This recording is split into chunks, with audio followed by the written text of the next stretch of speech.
श्री अमृतवल्ली नायिका समेत श्री हरितवारण परब्रह्मणे नमः। अस्मद्गुरुभ्यो नमः। अस्मत्सर्वगुरुभ्यो नमः। श्रीमते रामानुजाय नमः। श्रीमद्दासरथे महागुरवे नमः। नीलातुङ्गस्तनगिरितटे शुद्धमुद्बोध्य कृष्णं पारार्धं स्वं श्रुतिसरसिरसिद्धमध्यापयन्ति सोच्छिष्टायां स्रजिनिगलितं या बलाकृन्तभुक्ते गोदादस्यै नमयितमिदं भूय एवास्तु भूयः। अन्नवयल पुதுவை ஆண்டாள் அரங்கற்கு பன்னு திருப்பாவை பல்பதியம் இன்னிசையால் பாடிக் கொடுத்தாள் நற்பாமாலை பூமாலை சூடிக் கொடுத்தாளை சொல்லு சூடிக் கொடுத்த சுடற்குடையே தொல்பாவை பாடி அருளவல்ல பல்வலையாய் நாடினி வேங்கடவர்க்கு என்ன விதி என்ற இம்மாட்டம் நாம் கடவா வண்ணமே நல்கு. அதாவது இன்றைக்கி 21வது பாசுரத்தில் இருக்கும். அதை முதல் 5 பாசுரங்களால் 5 நிலைகளை சொன்னான்னு பார்த்தோம். அப்புறம் 6வது பாசுரத்துலேருந்து 15வது பாசுரம் வரைக்கும் பெண் பிள்ளைகளை எழுப்பினான்னு பார்த்தோம். அதுக்கப்புறம் ஒவ்வொரு துவாரபாலக்கால நந்தகோபரை, அதுக்கப்புறம் மாமனார் மாமியார் மச்சினன் எல்லாரும் எழுப்பினா. அப்புறம் இவனை போய் எழுப்பினா, ஏந்துக்கல. கடைசியில் நான் நப்பின்னை பிராட்டி கூட போனான். ஏன்னா முதல்ல தாயார் அனுகிரகம் தான் வேணும் அப்படின்னு தாயார்கிட்ட போய் ஊந்தா, காலில் ஊந்தா. 3 பாசுரங்களாலே அனுபவிச்சதுக்கப்புறம் தாயார்கிட்ட என்ன சொன்னா, என்ன பண்ணணும், உனக்கு என்ன வேணும்னா, என்ன திருவே துயிலழான்னா போன பாசுரத்தில், நீ மகாலட்சுமி ஆச்சே, உன்னோட ஸ்வரூபம் என்ன தயதான உன்னோட ஸ்வரூபம், அதை விட்டுட்டு நீ வந்து தூங்கிட்டு இருக்கலாமா அப்படின்னா, சரி உனக்கு என்ன வேணும்னா நீ கிளம்பி வாங்கி கூட வா, கூடி இருந்து குளிர்ந்து ஏழுவ, நீ மட்டும் அனுபவிக்கக்கூடாது பெருமாளை, நம்மளும் சேர்ந்து அனுபவிக்கலாம், நம்ம நோம்பு நோட்டு அந்த நோம்பில் நீயும் கலந்துக்கோ, சேர்ந்து நம்ம அனுபவிக்கலாம் அப்படின்னு சொல்லி அவளை கூப்பிட்றா. அவளும் சரி ஓகே நான் வரேன் உங்களோட அப்படின்னு சொல்லி நப்பின்னை பிராட்டி இப்போ இந்த கோஷ்டியில் சேர்ந்துட்டான். போன பாசுரத்துலேருந்து இந்த கோஷ்டியில் நப்பின்னை பிராட்டி சேர்ந்து ஆண்டாள் நப்பின்னை 2 பேரும் சேர்ந்து எம்பெருமானை ஆராதிக்கிறா. அடுத்து ஒரு 5 பாசுரங்களாலே பெருமாளை எழுப்புறது தான் வச்சுட்டுருக்கா. நன்னா பாராட்டுறா, சீராட்டுறா, தாளாட்டுறா, எல்லாமே பண்ணுறா இந்த பாசுரங்களாலே. அது என்ன பண்ணுறான்றது பார்ப்போம். போன பாசுரத்தில் நீராட்டேலோர் எம்பாவாயினா என்னங்களா மகிழ்ச்சி வெள்ளத்தில் நீராட்ட வேண்டும்னு சொல்லி கூப்பிட்டா. இப்போ இந்த பாசுரத்தில் என்ன பண்ணுறான்னா, ஏற்ற கலங்கள் எதிர்பொங்கி மீதளிப்ப அப்படின்னா, இதெல்லாம் திரும்பி அடுத்து பசுக்களை பற்றி தான். இவகிட்ட இருக்கிறது என்ன, எல்லாமே பசுக்கள் தான். திரும்ப கனவுல இல்லை பேசுறதுல வழக்கத்தில் எல்லாமே என்ன வரும் அப்படின்னா, இந்த பசுவோட சம்மந்தப்பட்டது தான் வரும். சில பேர் நம்ம என்ன பண்ணுவோம்னா, அவள் விற்த்திக்கு சம்மந்தப்பட்ட வார்த்தைகள்லாம் நிறைய வரும். அவள் பேசும்போது இந்த மெடிக்கல் இருக்கிறவளுக்கு மெடிக்கல் சம்மந்தப்பட்ட வார்த்தைகள்லாம் வரும், இல்லை மார்க்கெட்டிங் இருக்கிறவளுக்கு அந்த சேல்ஸ் சம்மந்தப்பட்ட வார்த்தைகளாக வரும். என்னென்னா அவளோட விற்த்தி என்னவோ அதுதான் அவளுக்கு வரும். ஆனால் அவள் பழகிற வார்த்தைகள் தான் திரும்ப வரும் இல்லையா. அதுபோல் இவாளுக்கு என்ன, நான் எப்போ பேசினாலும் என்ன வேணும், நமக்கு எதாவது பைசா சம்பந்தம் இல்லை பணம் இல்லை ஐஸ்வர்யம் எதை பற்றி சொன்னால் நான் பசுக்களை தான் சொல்லுவாள். ஏன்னா இவாகிட்ட இருக்கிறது எல்லாமே பசுக்கள் தான். பசுக்களை வச்சு தான் எல்லாமே இவளுடைய எல்லா விஷயங்களும், எதனா பணமாக இருந்தாலும் சரி, செல்வமாக இருந்தாலும் சரி, எல்லாமே சரி, அறிவாக இருந்தாலும் எல்லாமே இந்த பசு சம்பந்தப்பட்டு தான் சொல்லிட்டு இருக்கா. அதனால் திரும்ப நான் ஏற்ற கலங்கள் எதிர்பொங்கி மீதளிப்ப மாற்றாதே பால் சொரியும் வள்ளல் பெரும் பசுக்கள். இது ஆச்சரியமான ஒரு பாசுரம். ஏற்ற கலங்கள்னா தகுந்தபடியான ஒரு பாத்திரம் எடுத்துன்னு போனோன்னா அந்த பாத்திரத்துக்கு ஏற்ற மாதிரி ஏற்ற கலங்கள்லாம் பாத்திரங்கள், அந்த பாத்திரத்துக்கு ஏற்ற மாதிரியாக இது பால் சுரக்குமா. ஏற்ற கலங்கள் எதிர்பொங்கி அப்படின்னா இந்த பசுமாடுகள்லாம் என்ன பண்ணணும்னா போய் கொண்டு போய் பாத்திரம் வச்சா போதும், அதுவே பால் கறந்துருமா. அப்படிப்பட்ட இது வள்ளல் பெரும் பசுக்கள், சாதாரண பசுக்கள் இல்லை. நம்ம போய் கஷ்டப்பட்டு போய் கறக்கணும், காலில் போய் ஒரு கயிறு கட்டுவா, ஏன்னா அதை எட்டி உடைக்கக்கூடாதுன்னு. பசு இப்போ சாதாரணமாக மாட்டுக்குறையில் போனீங்கன்னா காலில் ஒரு கயிறு கட்டுவா, ஏன்னா அது எதாவது டக்குன்னு காலை தூக்கி அடிச்சிருதுன்னா நம்ம மேலே பட்டுன்றதுனால. அப்போ பசு கறந்தானா எல்லாம் கறந்து முடிஞ்சதுக்கப்புறம் அந்த கயிறு கட்டிடுவோம். இது வழக்கம், இன்றைக்கி வழக்கம் இருக்குது. ஆனால் அங்கே கோகுலத்தில் அந்த வழக்கம் கிடையாது. ஏன்னா இந்த பசுக்கள்லாம் என்னென்னா கொடுக்குறதுக்காக ரெடியாக இருக்குது. ஏன்னா இவர்கள்லாம் யார், ஆச்சாரியர்கள், மகான்கள். இவர்களெல்லாம் என்ன, முனிவர்களும் யோகிகளும். இவர்கள் என்ன இருக்கிற ஜனத்துக்கு எல்லாத்தையும் கொடுக்கக்கூடியவர்கள். நேரடியாகவோ இல்லாட்டி இன்டைரக்டாகவோ இது கொடுக்கக்கூடியவர்கள். இவர்கள் என்ன பண்ணுறாங்கன்னா போய் கொண்டு போய் அந்த பாத்திரம் வச்சு அவள் கொடுக்கக்கூடியவர்கள் இவர்கள். அப்படிப்பட்டவர்கள் நான் இதில் என்ன சொல்லலாம், ஆச்சாரியன்கள். இவெல்லாம் முனிவர்கள் யோகிகள், இவெல்லாம் ஆச்சாரியர் போன்றவர்கள். மற்றவள் நம்மளாம் யாருன்னா நம்மளாம் சிஷ்யர்கள் போன்றவர்கள். ஒரு குரு கிட்ட போய் நம்ம கேட்குறோம், ஏதாவது ஒன்று கேட்குறோன்னா அந்த குரு வெயிட் பண்ணிகிட்டே இருப்பாரான். எவனாவது ஒருத்தன் வருவான், வந்து இது என்னன்னு கேட்பான். உட்கார வச்சு 1.5 மணி நேரம் சொல்லுவான். என்னன்னா அது சொல்லுவா, அது சம்பந்தப்பட்ட விஷயம் சொல்லுவா, அதுக்கு தேவையான சில விஷயங்கள் எல்லாமே சொல்லுவா. அது ஆச்சாரியனுடைய வள்ளல் தன்மை. அந்த தன்மை தான் சொல்கிறேன் இந்த இடத்துல. ஏன்னா இந்த பசுக்களும் ஆச்சாரியன் போன்றவர்கள் எப்படி நமக்கு வந்து முனிவர்கள் யோகிகளோ இவர்கள் நமக்கு அவருக்கு தேவையான எல்லா விஷயங்களும் நமக்கு கறந்து கொடுத்துருவா. போய் அடியேன் ஒரு சின்ன சந்தேகம், அடியேன் ஏதாவது ஊரில் ஏதோ பெரிய சுவாமிகள் இருக்கா, நமக்கு ஏதோ ஒரு டவுட்டு போய் கேட்க, இது இந்த மாதிரி பண்ணலாமா அடியேன், இந்த மாதிரி இருக்குது, இந்த மாதிரி பண்ணலாமா, ஏதோ ஒன்று கேட்குறோன்னா அவள் என்ன பண்ணுவாள், இல்லை இது இந்த மாதிரி பண்ணக்கூடாது, இந்த மாதிரி காலங்களில் இது பண்ணணும், இந்த மாதிரி காலங்களில் இது பண்ணக்கூடாது, அது ஏன் இந்த காலத்தில் பண்ணணும், அதுக்கு இதுக்குண்டான சம்பந்தம் இருக்குது அதனால் பண்ணலாம், இது சம்பந்தம் இல்லை அதனால் பண்ணக்கூடாது அப்படின்னு ஏதோ ஒரு வார்த்தை சொல்கிறா இல்லையா. அது சொல்லக்கூடியவர்கள் என்னென்னா மொத்தமாக அது சம்பந்தப்பட்ட எல்லா விஷயம் சொல்லக்கூடியவர்கள் ஆச்சாரிய வள்ளர்கள் பெரியவாள்லாம் அந்த மாதிரி தான் இருப்பாள். ஆச்சாரியர்கள் பெரியவாளே அந்த மாதிரி தான் இருப்பாள். பெரியவா கிட்ட போய் நம்ம ஏதாவது ஒன்று கேட்டோம்னா அதை விஷயத்த சொல்லி அது சம்மந்தப்பட்ட இருக்கக்கூடிய சுற்றி இருக்கிற 4-5 விஷயம் இதுக்கு ஒரு 2 எக்ஸாம்பிள்லேருந்து எடுத்து ஒரு அப்போ தான் நமக்கு புரியும். அப்போ தான் வந்து நம்ம ஓ இது இப்படியா நம்ம பொதுப்படையாக நம்ம புக்கில் படிக்கிறோம். படித்தா எல்லாருமே ஏன் பாஸ் பண்ணுறது இல்லை? ஏன்னா அவளுக்கு அது ப்ராக்டிக்கலாக தெரியல. புஸ்தகத்தில் டெக்ஸ்ட்டாக இருக்குது, வாக்கியமாக இருக்குது. அந்த வாக்கியத்தை புரிஞ்சுட்டா தான் அவங்க போய் எக்ஸாமில் எழுதுவான்ல, அது புரிய வைக்கிறதுக்காக தான் நமக்கு வாத்தியார் இருக்கா. அது புரிய வச்சதுக்கப்புறம் என்ன பண்ணுறோம், எக்ஸாம் எழுதுகிறோம், பாஸ் ஆகிறோம், நமக்கு நல்ல மார்க் வருது இல்லையா? அப்படி போன்றவர்கள் இவர்கள் ஆச்சாரிய சம்பந்தப்பட்டவர்கள். இவர்கள் நமக்கு என்ன பண்ணுறதுனா வள்ளல் தன்மை கொடுக்குறார்கள். அப்படியாக ஏற்ற கலங்கள் எதிர்பொங்கி மீதளிப்ப. உங்களவே பாத்திரம் வச்சுட்டோன்னா அதில் பால் அது சுரக்கிறதான், அதுவே சுரக்கிறதான். காமதேனு போல் சுரந்து என்னன்னா எதிர்பொங்கி நல்லா நுரையோட மேலே வந்து அது எதிர்பொங்கி மீது அளிப்ப மேலேருந்து கீழே வழியக்கூடிய அளவுக்கு இதுவே பசுக்கள்லாம் பால் அதுவே கொடுக்கக்கூடிய வள்ளல் தன்மை. அதனால தான் இதுக்கு வள்ளல் பெரும் பசுக்கள்னா பொங்கி நிரப்ப. என்ன ஆகுனா இப்படியாக இருக்கக்கூடிய மாற்றாதே பால் சொரியும். இதெல்லாம் கொஞ்சம் கூட கஞ்சத்தனமோ இல்லை வஞ்சத்தனமோ இல்லாதவர். இப்போ வள்ளல்னு யாரை சொல்லுவோம் நம்ம? இப்போ நான் ரொம்ப கஞ்சனாக இருக்கேன், கொடுக்குறதுக்கே யோசிக்கிறேன், சுவாமி ஒரு 100 ரூபா கொடுக்க முடியும். அப்புறம் தான் இல்லை என்கிட்ட 20 ரூபா தான் இருக்குது சுவாமி, 10 ரூபா தான் இருக்குது சுவாமி, அது கஞ்சன் ஆகிடுறான். அப்போ அவன் வள்ளல் ஆகலை. 100 ரூபா கேட்டானா, அப்படியா 100 ரூபா போதுமா 150 ரூபா தட்டுமா அப்படின்னா வள்ளல் ஆகிடுறான். இல்லை 100 ரூபா வேண்டாம் 100 ரூபா கொடுத்தானா அவன் சாதாரணமாக இருக்கான், ஒரு மனிதனாக இருக்கான் இல்லையா? இந்த வித்தியாசம் இருக்குல்ல. இவர்கள் வள்ளல் அப்படின்னா நம்ம கேட்டதை விட அதிகமாக கொடுக்கக்கூடியவர்கள். ஏன்னா வஞ்சனை இல்லாமல், வஞ்சனை இருந்தால் கொடுக்க மாட்டோம், கொடுக்குறோன்னா வஞ்சனை இல்லைன்னு அர்த்தம். சிம்பிள். அப்போ என்ன மாற்றாதே அப்படின்னா வேற ஒரு எண்ணமே இல்லாமல், வேற ஒரு எண்ணம் இல்லாமல் மாற்றாதே பால் சொரியும். பால் சொரியும்னா கொட்டக்கூடியது, பால் கறக்கும் சொல்ல தெரியல, பால் சொரியும் அப்படின்ற சொரியும்னா அதுவே கொடுக்கக்கூடியது. அப்படிப்பட்டது என்ன வள்ளல் பெரும் பசுக்கள். இவர்கள்லாம் வள்ளலானவர்கள். யான் அந்த பசுமாடுகள்லாம் இவர்கள்லாம் முனிவர்கள், யோகிகள். இவர்கள்லாம் ஆச்சாரிய சம்பந்தப்பட்டவர்கள். அதனால் ஆச்சாரியன்கிட்ட போயோ இல்லை பெரியவா கிட்ட போயோ நம்ம கேட்கும்போது நமக்கு கிடைக்கக்கூடிய வர்ஷிக்கக்கூடியது அந்த ஞானம், அதை கொடுக்கக்கூடியவர்கள் இவர்கள். அப்படிப்பட்ட வள்ளல்கள் இவர்கள் பெரும் பசுக்கள். சாதாரண பசுக்கள் இல்லை, பெரும் பசுக்கள். இந்த பசுவெல்லாம் சிலதான் பார்த்தீங்கன்னா ரொம்ப பெரிய பெரிய பசுவெலாம் இருக்கும். இந்த டிவிக்கெல்லாம் போடும்போது இந்த ஊர் பசு ரொம்ப பெருசு, இந்த ஊர் மாடு ரொம்ப பெருசு அப்படின்னு ஒவ்வொன்றுக்கும் அதுக்கு ஒரு பேரே உண்டு. இந்த ஊர் பசுக்கு விசேஷம் அப்படின்னு இருக்கக்கூடியது. அப்படி பார்த்தா திருமலையில் ஒரு பசு இருக்கும். பார்த்துருக்கேன், திருமலையில் பெருமாளுக்கு பால் கறக்கக்கூடியது ஒரு பசு இருக்குது. அந்த பசு வந்து ரொம்ப ஆச்சரியமாக இருக்கும், நல்ல பெரிய மடியாக இருக்கும். புங்கனூர் பசுமாடுன்னு சொல்லுவாள். அந்த புங்கனூர் பசுமாடு ரொம்ப ஆச்சரியமாக இருக்கும். அதில் பால் நல்ல சுவையாக இருக்கும், நிறைய பால் கறக்கக்கூடியது. அந்த பசுமாடு பால் தான் வந்து எம்பெருமானுக்கே போய் சேருது. இதுக்கு ஒரு கதையே உண்டு. அந்த திருமலையில் இதுக்கு ஒரு கதையே உண்டு. மகாலட்சுமியும் எம்பெருமானும் என்ன பண்ணுறான்னா பார்க்கடலில் படுத்து தூங்கிட்டு இருக்கா. பெருமாள் காலை அமைக்க விட்டுருக்கா. அப்போ பிருகு மகர்ஷி வரார். பிருகு மகர்ஷிக்கு என்னென்னா யார் வந்து சிறந்த தெய்வம்? பிரம்மா இருக்கா, விஷ்ணு இருக்கா, சிவன் இருக்கா, இதர எல்லோரும் இருக்கலாம், யார் வந்து சிறந்த தெய்வம் அப்படின்னு செக் பண்ணணும். பிருகு மகர்ஷிக்கு ஒரு எண்ணம். பிருகு மகர்ஷின்றதுனா பயங்கர கோபக்கார், சாதாரண இல்லை. சட்டானு பிருகு மகரிஷி வராருன்னா அவெல்லாம் நடுங்குவாள். அப்போ என்ன பண்ணான்னா சிவன்கிட்ட போய் கேட்குறாரு, பிரம்மா கிட்ட போய் பேசுகிறாரு, எல்லாம் பண்ணுறாரு. அவெல்லாம் பயந்துட்டு காலில் ஊந்துறா. ஆஹா இவன் காலில் ஊந்துறான், அதனால் இவன் பெரியவன் இல்லை அப்படின்னா நேராக பெருமாள் கிட்ட வரார். பெருமாள் நல்லா தூங்கிட்டு இருக்க. அவன் என்ன தூங்கக்கூடிய ஆள், அவனுக்கு தூக்கம் எதாவது இருக்கா, பசி இருக்கா, எதுவுமே கிடையாது. தூங்கக்கூடிய ஆள் என்ன பண்ணான், யோக நிதியில் இருந்துட்டுருக்கான். தாயார் வந்து காலை பிடிச்சிட்டு இருக்கா. இவன் வந்து நிற்கிறான். நிற்கும்போது பார்த்தா ஏந்துக்கவே இல்லை, பயங்கர கோவம். என்ன பண்ணுறான்னா டக்குன்னு காலை தூக்கி மாரில் ஒரு மிதிச்சார். அது மிதித்த உடனே டகான்லேருந்து அந்த காலை பிடிச்சிட்டார் பெருமாள். ஏன்னா இது ஒரு மகரிஷி, அவர் பரபிரம்மம், என்னடா காலை பிடிச்சிட்டாரு அப்படின்னா அது விஷயம் உண்டு. ஏன்னா அந்த பிருகு மகரிஷிக்கு காலில் ஒரு கண் இருக்கும். அந்த கண் இருக்கிறதுனால தான் அந்த திமிர் இருக்கும். அந்த திமிர் இருக்கிறதுனால தான் கோபம் வருது. பார்த்தார், அந்த காலை பிடிச்சார், அந்த கட்டை வரல ஒரு அமுக்கு அமுக்கினார், அந்த கண்ணு போயிடுது. அவருக்கு ஞானோதயம் வந்துடுது. போயிடுது, கோபம் போயிடுது, எல்லாம் போயிடுது, ஞானோதயம் வந்துடுது இல்லையா? வேற மாற்றாரை மாற்றழிக்க வல்லானை. என்னென்னா கொலை பண்ணுறது இவன் விஷயம் இல்லை, கொலை பண்ணுறது யார் வேணால் பண்ணிடலாம், அதான் சொல்லுவா இல்லையா? காப்பாற்றுறது தான் விஷயம். ஒரு ராஜா போய் 4 பேரை சண்டை போட்டு ஜெயிச்சிடலாம், அது பெரிய விஷயம் இல்லை.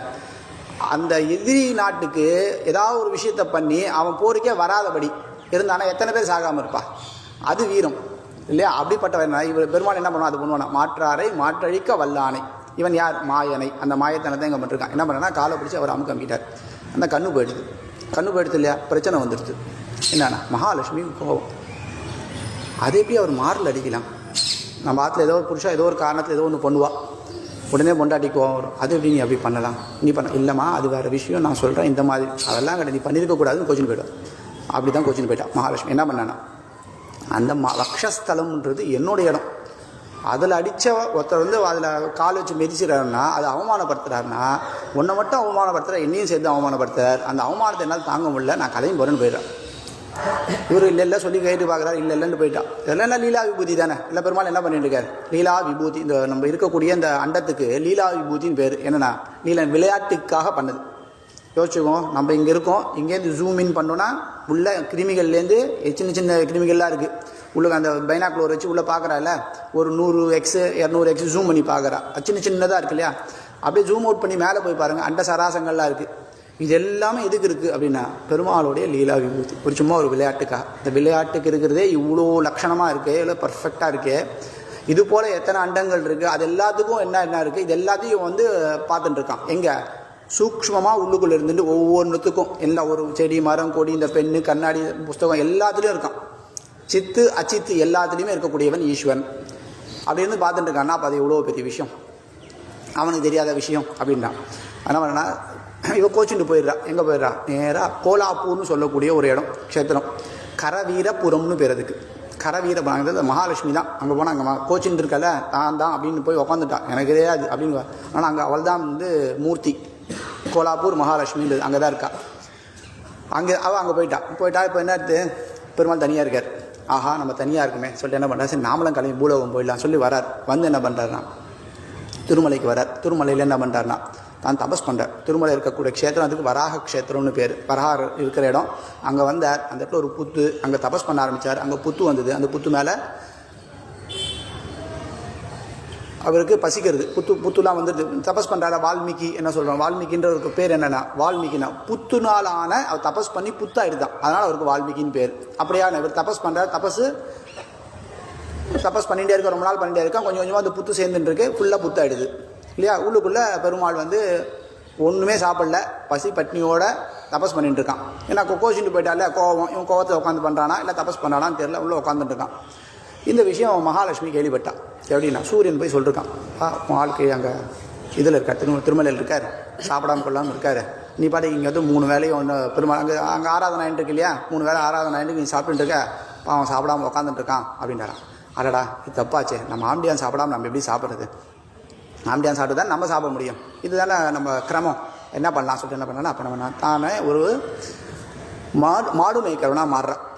மாறி என்ன பண்ணுறான்னா இவன் மாடு மேய்க்கிறவளா மாறுறா. மாறிட்டு இவன் மாடு மேய்க்கிறவளா மாறணுன்னு என்ன பண்ணுறான்னா உடனே காத்துட்டுருக்க எல்லாரும் 33 அமரருக்கு அப்படின்றால, அந்த 33 அமரர் எப்போ நமக்கு சான்ஸ் கிடைக்கும் பெருமாள்கிட்ட போய் பெருமாளோடைய நம்ம அவதாரத்தோடையே உட்காந்துடலாம் அப்படின்னு ஒவ்வொருத்தரும் சான்ஸ்க்காக வெயிட் பண்ணிருக்கான். டகான பிரம்மா ஒரு பசுமாடா மாறினார், நேராக வந்து உட்காந்துட்டார். சரி ஓகே உட்காரு. உடனே சிவன் என்ன பண்ணால் டக்குன்னு ஒரு கண்ணுக்குட்டியாக மாறினார், வந்து உட்காந்துட்டு ஓகேவா சரி வாங்க கிளம்பலான்னு கிளம்பிட்டான். கிளம்பி போனால் எங்கே போகிறா, அங்கே ஒரு ராஜா, சோழ நாட்டு ராஜா இருக்கான். அந்த ராஜா கிட்டே போயிட்டு இவன் சொல்கிறான், என்கிட்ட பல பசுக்கள்லாம் இருந்தது, கணவனும் இருந்தான், இப்போ பசுக்கள் இல்லை எதுவுமே இல்லை, கணவனும் கூட இல்லை, அவன் தனியாக எங்கேயோ இருக்கான், அவன் இங்கே தபஸ் பண்ணிட்டு இருக்கான், அவன் எங்கேயோ இருக்கான், இதை இந்த இருந்துச்சு என்னால் பேணி காக்க முடியல, உங்ககிட்ட கொடுத்துட்டேன், இதை பாதுகாக்க வேண்டிய பொறுப்பு வந்துட்டான். அந்த காலத்தில் ஒரு பிரஜை வந்து ராஜா கிட்ட தைரியமாக இது இந்த விஷயம் இந்த மாதிரின்னு சொன்னால் அது கேட்கக்கூடியவன் ராஜா. ராஜா கேட்பான், இந்த காலத்தில் கேட்கறதுக்கு இல்லை, சொல்கிறதுக்கு மட்டும்தான் ராஜா இருக்கான். நான் எல்லா அரசியல்வாதிக்கு போய் நம்ம எதாவது கேள்வி கேட்க முடியுமா, கேட்க முடியாது. அப்போ சொல்கிறதுக்கு மட்டும்தான் இருக்கான். அந்த காலத்தில் ராஜா கேட்கக்கூடியவன். கண்ணகி வந்து கேட்குறா, இது வந்து கோவலனை நீ ஏன் கொன்ன அப்படின்னா, இதில் முத்து இருக்குது, அதில் பவழம் இருக்குது, காமிச்சா பண்ணா, அவன் போயிட்டான், கேள்வி கேட்டோன்னே போயிட்டான் பாண்டியராஜா. என்னன்னா அந்த அளவுக்கு இது இருக்க தன்மானம் இருக்கக்கூடியவர்கள் ராஜாக்களுக்கு அந்த காலத்து தன்மானம் இருந்து அது காது காத்தனால தான் எல்லா சுபீட்சமாக இருந்தது. அப்படியானவர்கள் தன்மானம் இருக்கக்கூடிய இந்த ராஜா என்ன பண்ணனா, சரி நான் கேட்குறேன், இதை நான் பாதுகாக்கிறேன், நீ கவலைப்படாத, நீ போய் உன் வேலையை பார்த்துக்கோ, நான் பார்த்துக்கிறேன்ட்டான். தாயாரும் வந்துட்டான். வந்ததுக்கப்புறம் நான் இந்த பிரம்மா சிவன் பசு கண்ணுக்குட்டியாக இருக்கா. அப்போ அவன் கூப்பிட்றான், ராஜா ஒரு மாடு மேய்க்கிறன்னு கூப்பிட்றான். அதான் சிறந்த மாடு மேய்க்கிற அவகிட்ட நிறைய மாடுகள்லாம் இருக்கும். இப்போது நம்ம திருப்பதி தேவஸ்தானம்னு எடுத்துக்கோங்களேன். திருப்பதி தேவஸ்தானத்தில் மாட்டு கொட்டா இருக்குது. எத்தனை மாடு இருக்கும் தெரியுமா? மாடு வளர்க்குறா, ஒரு பெரிய பண்ணை வளர்க்குறா. எத்தனை மாடு இருக்குது தெரியுமா? 1 லட்சம் மாடு இருக்குது. 10 லட்சம் லிட்டர் பால் கிடைக்கிறது தினமும். 10 லட்சம் லிட்டர் பால் கிடைக்கிறது. அதில் 50,000 கிலோ வெண்ணெய் வருது. 50,000 கிலோ வெண்ணெய் வருது, 30 டன் நெய் வருது. அப்போது அவ்வளோ 1,00,000 பசு வச்சு அவ்வளோ மேய்ச்சின்னு இருக்கல. அப்போ அதை மேய்க்கக்கூடிய எவ்வளோ இருப்பான்? அதை பார்த்துக்கிற ஒருத்தர் இருக்கான்ல, அவன் யார்? அவன் மாடு மேய்க்கிறவன் தானே. மாடு தானே. அந்த 1,00,000 மாடு மேய்ச்சாலும் அவன் மாடு மேய்க்கிறது. அது போல் ஒரு சிறந்த ஒருத்தனை கூப்பிட்டு இந்த 2 மாட்டையும் இந்த பசுவையும் இந்த கண்ணுக்குட்டியும் பாதுகாக்க வேண்டியது உன்னோட பொறுப்பு அப்படின்னு சொல்லி கொடுத்துட்டு ராணியை கூப்பிட்டு அதை பார்த்துக்க வேண்டியது அவன் கரெக்டாக இருக்கானான்னு பார்த்துக்க வேண்டியது உன் பொறுப்புன்ட்டு போயிட்டான். இல்லை ராஜா என்ன உட்காந்து எல்லாமே பண்ணிட்டு இருக்க முடியும்? சொல்லிட்டு போக வேண்டியது அவனோட காரியம்.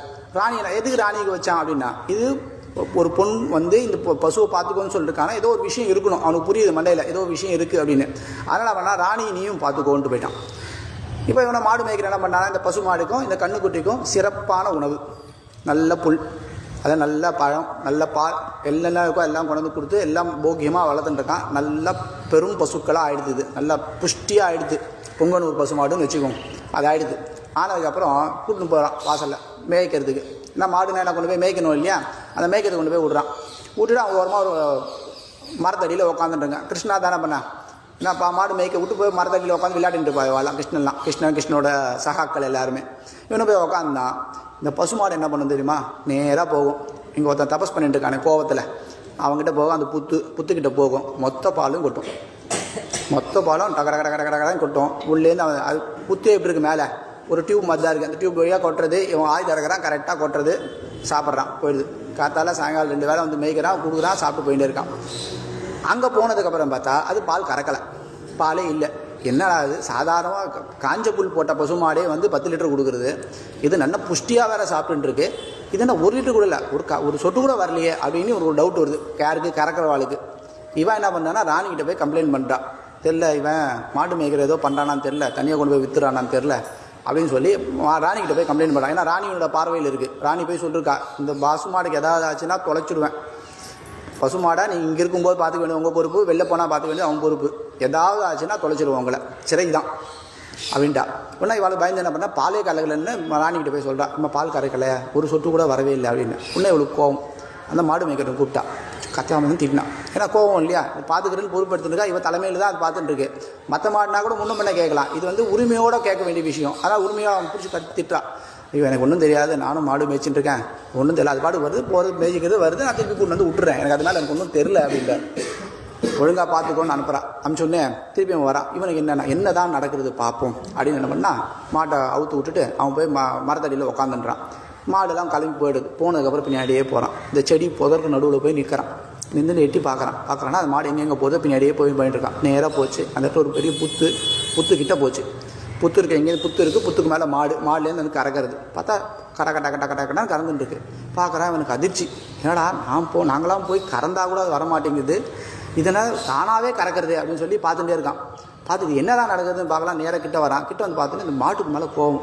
நீ வந்து இந்த பசுமாடை வந்து எல்லாமே நீ வந்து பசுமாடே நீ எல்லாத்தையுமே கொடுத்துட்ற, கேட்டால் எனக்கு கெட்ட பேர், ராணி வந்து எனக்கு கேட்டால் இன்னும் ஜெயிலில் போட்டுருவான். என்ன இன்னும் இப்படிலாம் பண்ணணும். கோவமாக என்ன பண்ணுறான்னா ஒரு கோடாலி கையில் வச்சுப்பான். இந்த மாடு மேய்க்கிறலாம் கொம்பு கோடாலி தான் வச்சுப்பான். டக்குன்னு ஏதாவது ஒரு மிருகங்கள் வந்தால் கூட அதுலேருந்து காப்பாற்றிக்கிறதுக்காக. ஏன்னா இதெல்லாம் காட்டில் போய் தானே மேயணும். அதெல்லாம் கிராமத்தை சுற்றி காடு தான் இருக்கும்.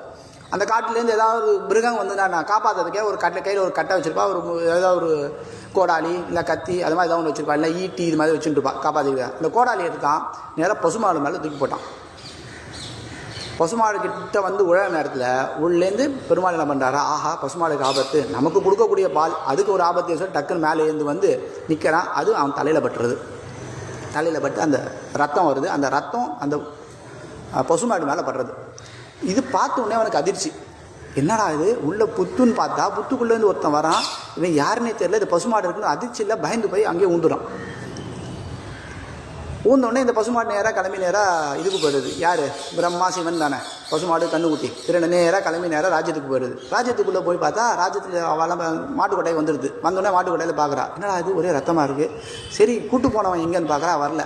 சரி வா அப்படின்னு சொல்லி எல்லாம் திரும்பி வந்த இடத்துக்கு பார்க்குறா. பார்த்தா அந்த இடத்துல அவன் மயக்கம் போட்டு வந்துருக்கான். எழுப்பி என்னடா ஆச்சுன்னா, என்னன்னு தெரில, இது மாதிரி ஆச்சு, விஷயம் ஆச்சு அப்படின்னா. அப்போ என்ன பண்ணுறதுன்னு தெரில, யோசிச்சுட்டு இருக்கா. அப்போ பெருமாள் சொல்கிறா, உனக்கு நீ பண்ணதை நீ வந்து ஒன்றால் தான் வந்து எனக்கு இந்த பசுக்கிட்டேருந்து எனக்கு பசுமாடு வந்துடுது. உனக்கு நான் ஒரு வரம் கொடுக்குறேன். இவர் குழந்தை கிடையாது, இந்த சோழ ராஜா குழந்தை கிடையாது. அவங்க கேட்குற குழந்தை கொடுன்னா வெயிட் பண்ணு, அடுத்த ஜென்மம் உனக்கு வருது. அந்த அடுத்த ஜென்மத்தில் உனக்கு குழந்தை பிறக்கிறது. சாதாரண குழந்தை இல்லை, மகத்தான ஒரு குழந்தை பிறக்கிறது. எப்படி அப்படின்னா பத்மாதேவியும் உனக்கு பிறக்கிறா. நீ அடுத்த பிறவியில் என்ன ஆகாச ராஜாவாக பிறக்க போகிற. அந்த ஆகாச ராஜாவை பிறந்து பத்மாவதி பெற்றெடுப்ப. அந்த பத்மாவதியை நான் கல்யாணம் பண்ணிக்கிறேன், நீ எனக்கு மாமனார் ஆகிட்டுறேன் அப்படின்னு வரம் கொடுக்குறா. அடுத்த ஜென்மத்தில் அவர் ஆகாச ராஜா பிறக்கிறார், பத்மாவதி தாயார் பிறக்கிறா. இதுதான் அந்த கல்யாணம் ஆறுது, தாயாரோட கல்யாணம். அந்த கல்யாணம்னா இந்த திருப்பதி மலை அந்த நாராயண வனம் சொல்லக்கூடிய இடத்துல தான் தாயார் கல்யாணம் ஆறுது. இன்றைக்கி போனால் கூட அந்த இடத்துல அந்த உரல் நீங்கள் பார்க்கலாம், பெரிய உரல், ஆச்சரியமான உரல். அந்த கோவில் ஆச்சரியமாக இருக்கும், நல்லா அமைதியாக இருக்கும். திருப்பதிக்கு போனீங்கன்னு வச்சுங்களேன், பெருமாளை ஜெருகண்டி தான் சேவிக்கலாம். இந்த மாதிரி இடத்துல போனால், நாராயணவனத்துக்கு போனால் அதே பெருமாள் ஸ்ரீனிவாசன் தான் இருப்பான். ஆனால் நிதானமாக நிதானமாக 1.5 மணி நேரம் ஆனாலும் சேவிச்சுட்டு வரலாம். சகாலத்தில் போனீங்கன்னா சில திவ்ய தேசம்லாம் இருக்கும், இன்றைக்கும் கிராமத்தில் உள்ளுக்குள்ளே எங்கேயோ இருக்கும். அங்கே வந்து நின்று பெருமாளை சேவிச்சோன்னா 1.5 மணி நேரம்லாம் சேவிச்சுட்டு. ஏன்னா யாரும் வந்து தள்ளுமுள்ளே இருக்காது. எப்போ யாரோ ஒரு மாதத்துக்கு ஒரு 10 பேர் வருவான்னு வச்சுக்கலாம், அந்த மாதிரி தான் இருக்கும். இதில் அது மாதிரி நிறுத்தி சேர்க்கலாம். அது மாதிரி அங்கே திருப்பதி சுற்றியே நிறைய க்ஷேத்திரம் இல்லை. கல்யாண ஸ்ரீனிவாசர் அங்கே ஒரு இடத்துல இருக்கார், கல்யாண மங்காபுரம்னு அங்கே ஒருத்தர் இருக்கார், அலமேல் மங்காபுரத்தில் இருக்கார். எல்லா இடத்துலையும் அது பெருமாள் சுற்றி இருக்கிற பெருமாளை சேவிச்சோன்னா நல்லா ஜம்முன்னு சேவிக்கலாம். ஒரு செகண்ட் சேவிக்கணும் அப்படின்னா பெருமாள் அவனை ஒரு செகண்ட் சேவிச்சா போதும். திருப்பதி பொறுத்த வரைக்கும் என்ன விசேஷம்னா, நாம் நினச்சா போக முடியாது, அவன் நினச்சா தான் போக முடியும். அவன் நீ வா அப்படின்னு கூட்டா தான் நம்ம போக முடியும். அது ரொம்ப எக்ஸாம்பிள் நான் என்னையே சொல்லிப்பேன். என்னோடய ஃப்ரெண்ட் ஒருத்தன் திடீர்னு ஃபோன் பண்ணி திருப்பதிக்கு போனோம். அப்போ நான் லௌகிகமாக இருந்தேன், ஆஃபீஸில் தான் போயிருந்தேன். திருப்பதி போகலாம் வாடான்னா, இல்லைடா எனக்கு ரொம்ப மாத கடைசி, அதுவும் கோட்டை மார்க்கெட்டிங் இருந்ததுனால கோட்டை 2 இன்னும் டார்கெட்டில் ரொம்ப ஜாஸ்தி, என்னால் வர முடியாது, நான் வரலடா அப்படின்னேன். திரும்ப கூப்பிட்டான். சரி நான் வரேன் அப்படின்னு சொல்லிட்டு ஒன்று நான் கத்தால சாத்துமுறை சேவிச்சுக்குவேன், உனக்கு டிக்கெட் இருக்கா அப்படின்னு கேட்டேன். நான் இல்லை டிக்கெட் ஏற்பாடு பண்ணிட்டேன், அவர் 9 மணிக்கு கொடுக்குறேன்ட்டா, 9:30 10 மணிக்கா சேவை, நம்ம உள்ளே போயிடலாம். சரி ஓகே நீங்கள் வாங்கி வச்சுக்கோ, நான் போய் சாத்துமுறை சேவிச்சுட்டு வந்துடுறேன் அப்படின்னு. சரின்ட்டான். எல்லாம் இப்போ போய்ட்டோம், அங்கே ரூம் எடுத்தோம், ஸ்டே பண்ணிட்டோம். மறுநாள் காத்தால போய் பெருமாளை சேவிச்சுட்டு வந்தேன். வந்ததுக்கப்புறம் கேட்டேன், இல்லைடா அவன் ஃபோன் எடுக்க மாட்டேன்ட்டான்டா அப்படின்னா. இவன் ஃபோன் பண்ணியிருக்கான், அவன் ஃபோனே எடுக்கலை. கடைசி வரைக்கும் ஃபோனே எடுக்கலை. கடைசியில் எவ்வளோ ட்ரை பண்ணி பார்த்தான். அந்த முதியோர்கள் ஊனமுட்டோர் அந்த அங்கெல்லாம் போய் நான் அப்போலாம் வந்து இதெல்லாம் கிடையாது, புக்கிங்லாம் கிடையாது, கூட்டும் போகிறது தான்.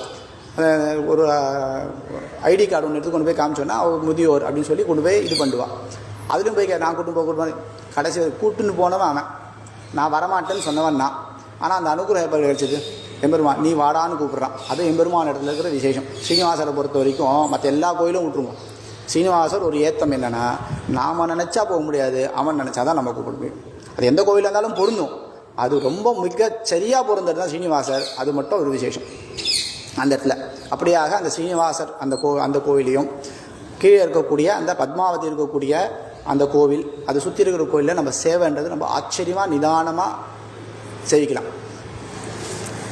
அப்படிப்பட்ட இந்த விசேஷம் என்னென்னா, இந்த பால் சொரியக்கூடியது இந்த பசுக்கள் என்னென்னா, இவர்களும் குருக்கள். எப்படி ஸ்ரீனிவாசருக்கு அந்த பால் கொண்டு போய் வருஷித்ததோ அது போல் வருஷிக்கக்கூடிய பசுக்கள் யாருக்கிட்ட இருக்குன்னா, இங்கே கோகுலத்தில் இருக்குது. அது யாருக்கிட்ட இருக்குன்னா, வள்ளல் பெரும் பசுக்கள் சொல்லக்கூடிய இந்த பசுக்கள் யார்கிட்ட இருக்குன்னா, நந்தகோபர்கிட்ட இருக்குது. என்ன சொல்கிறா திருப்பி ஆண்டாள் மாமனாரைத்தான் ப்ரைஸ் பண்ணுறா. மாமனாரை சொல்லி அந்த பையனை சொல்கிறா. அப்படின்னா வள்ளல் பெரும் பசுக்கள் அப்படி சொல்லிட்டு ஆற்றப்படைத்தான் மகனே அப்படின்னா, இப்படிப்பட்ட பசுக்களை உடையவன் யார் அப்படின்னா, அவன் தான் நந்தகோபாலன்.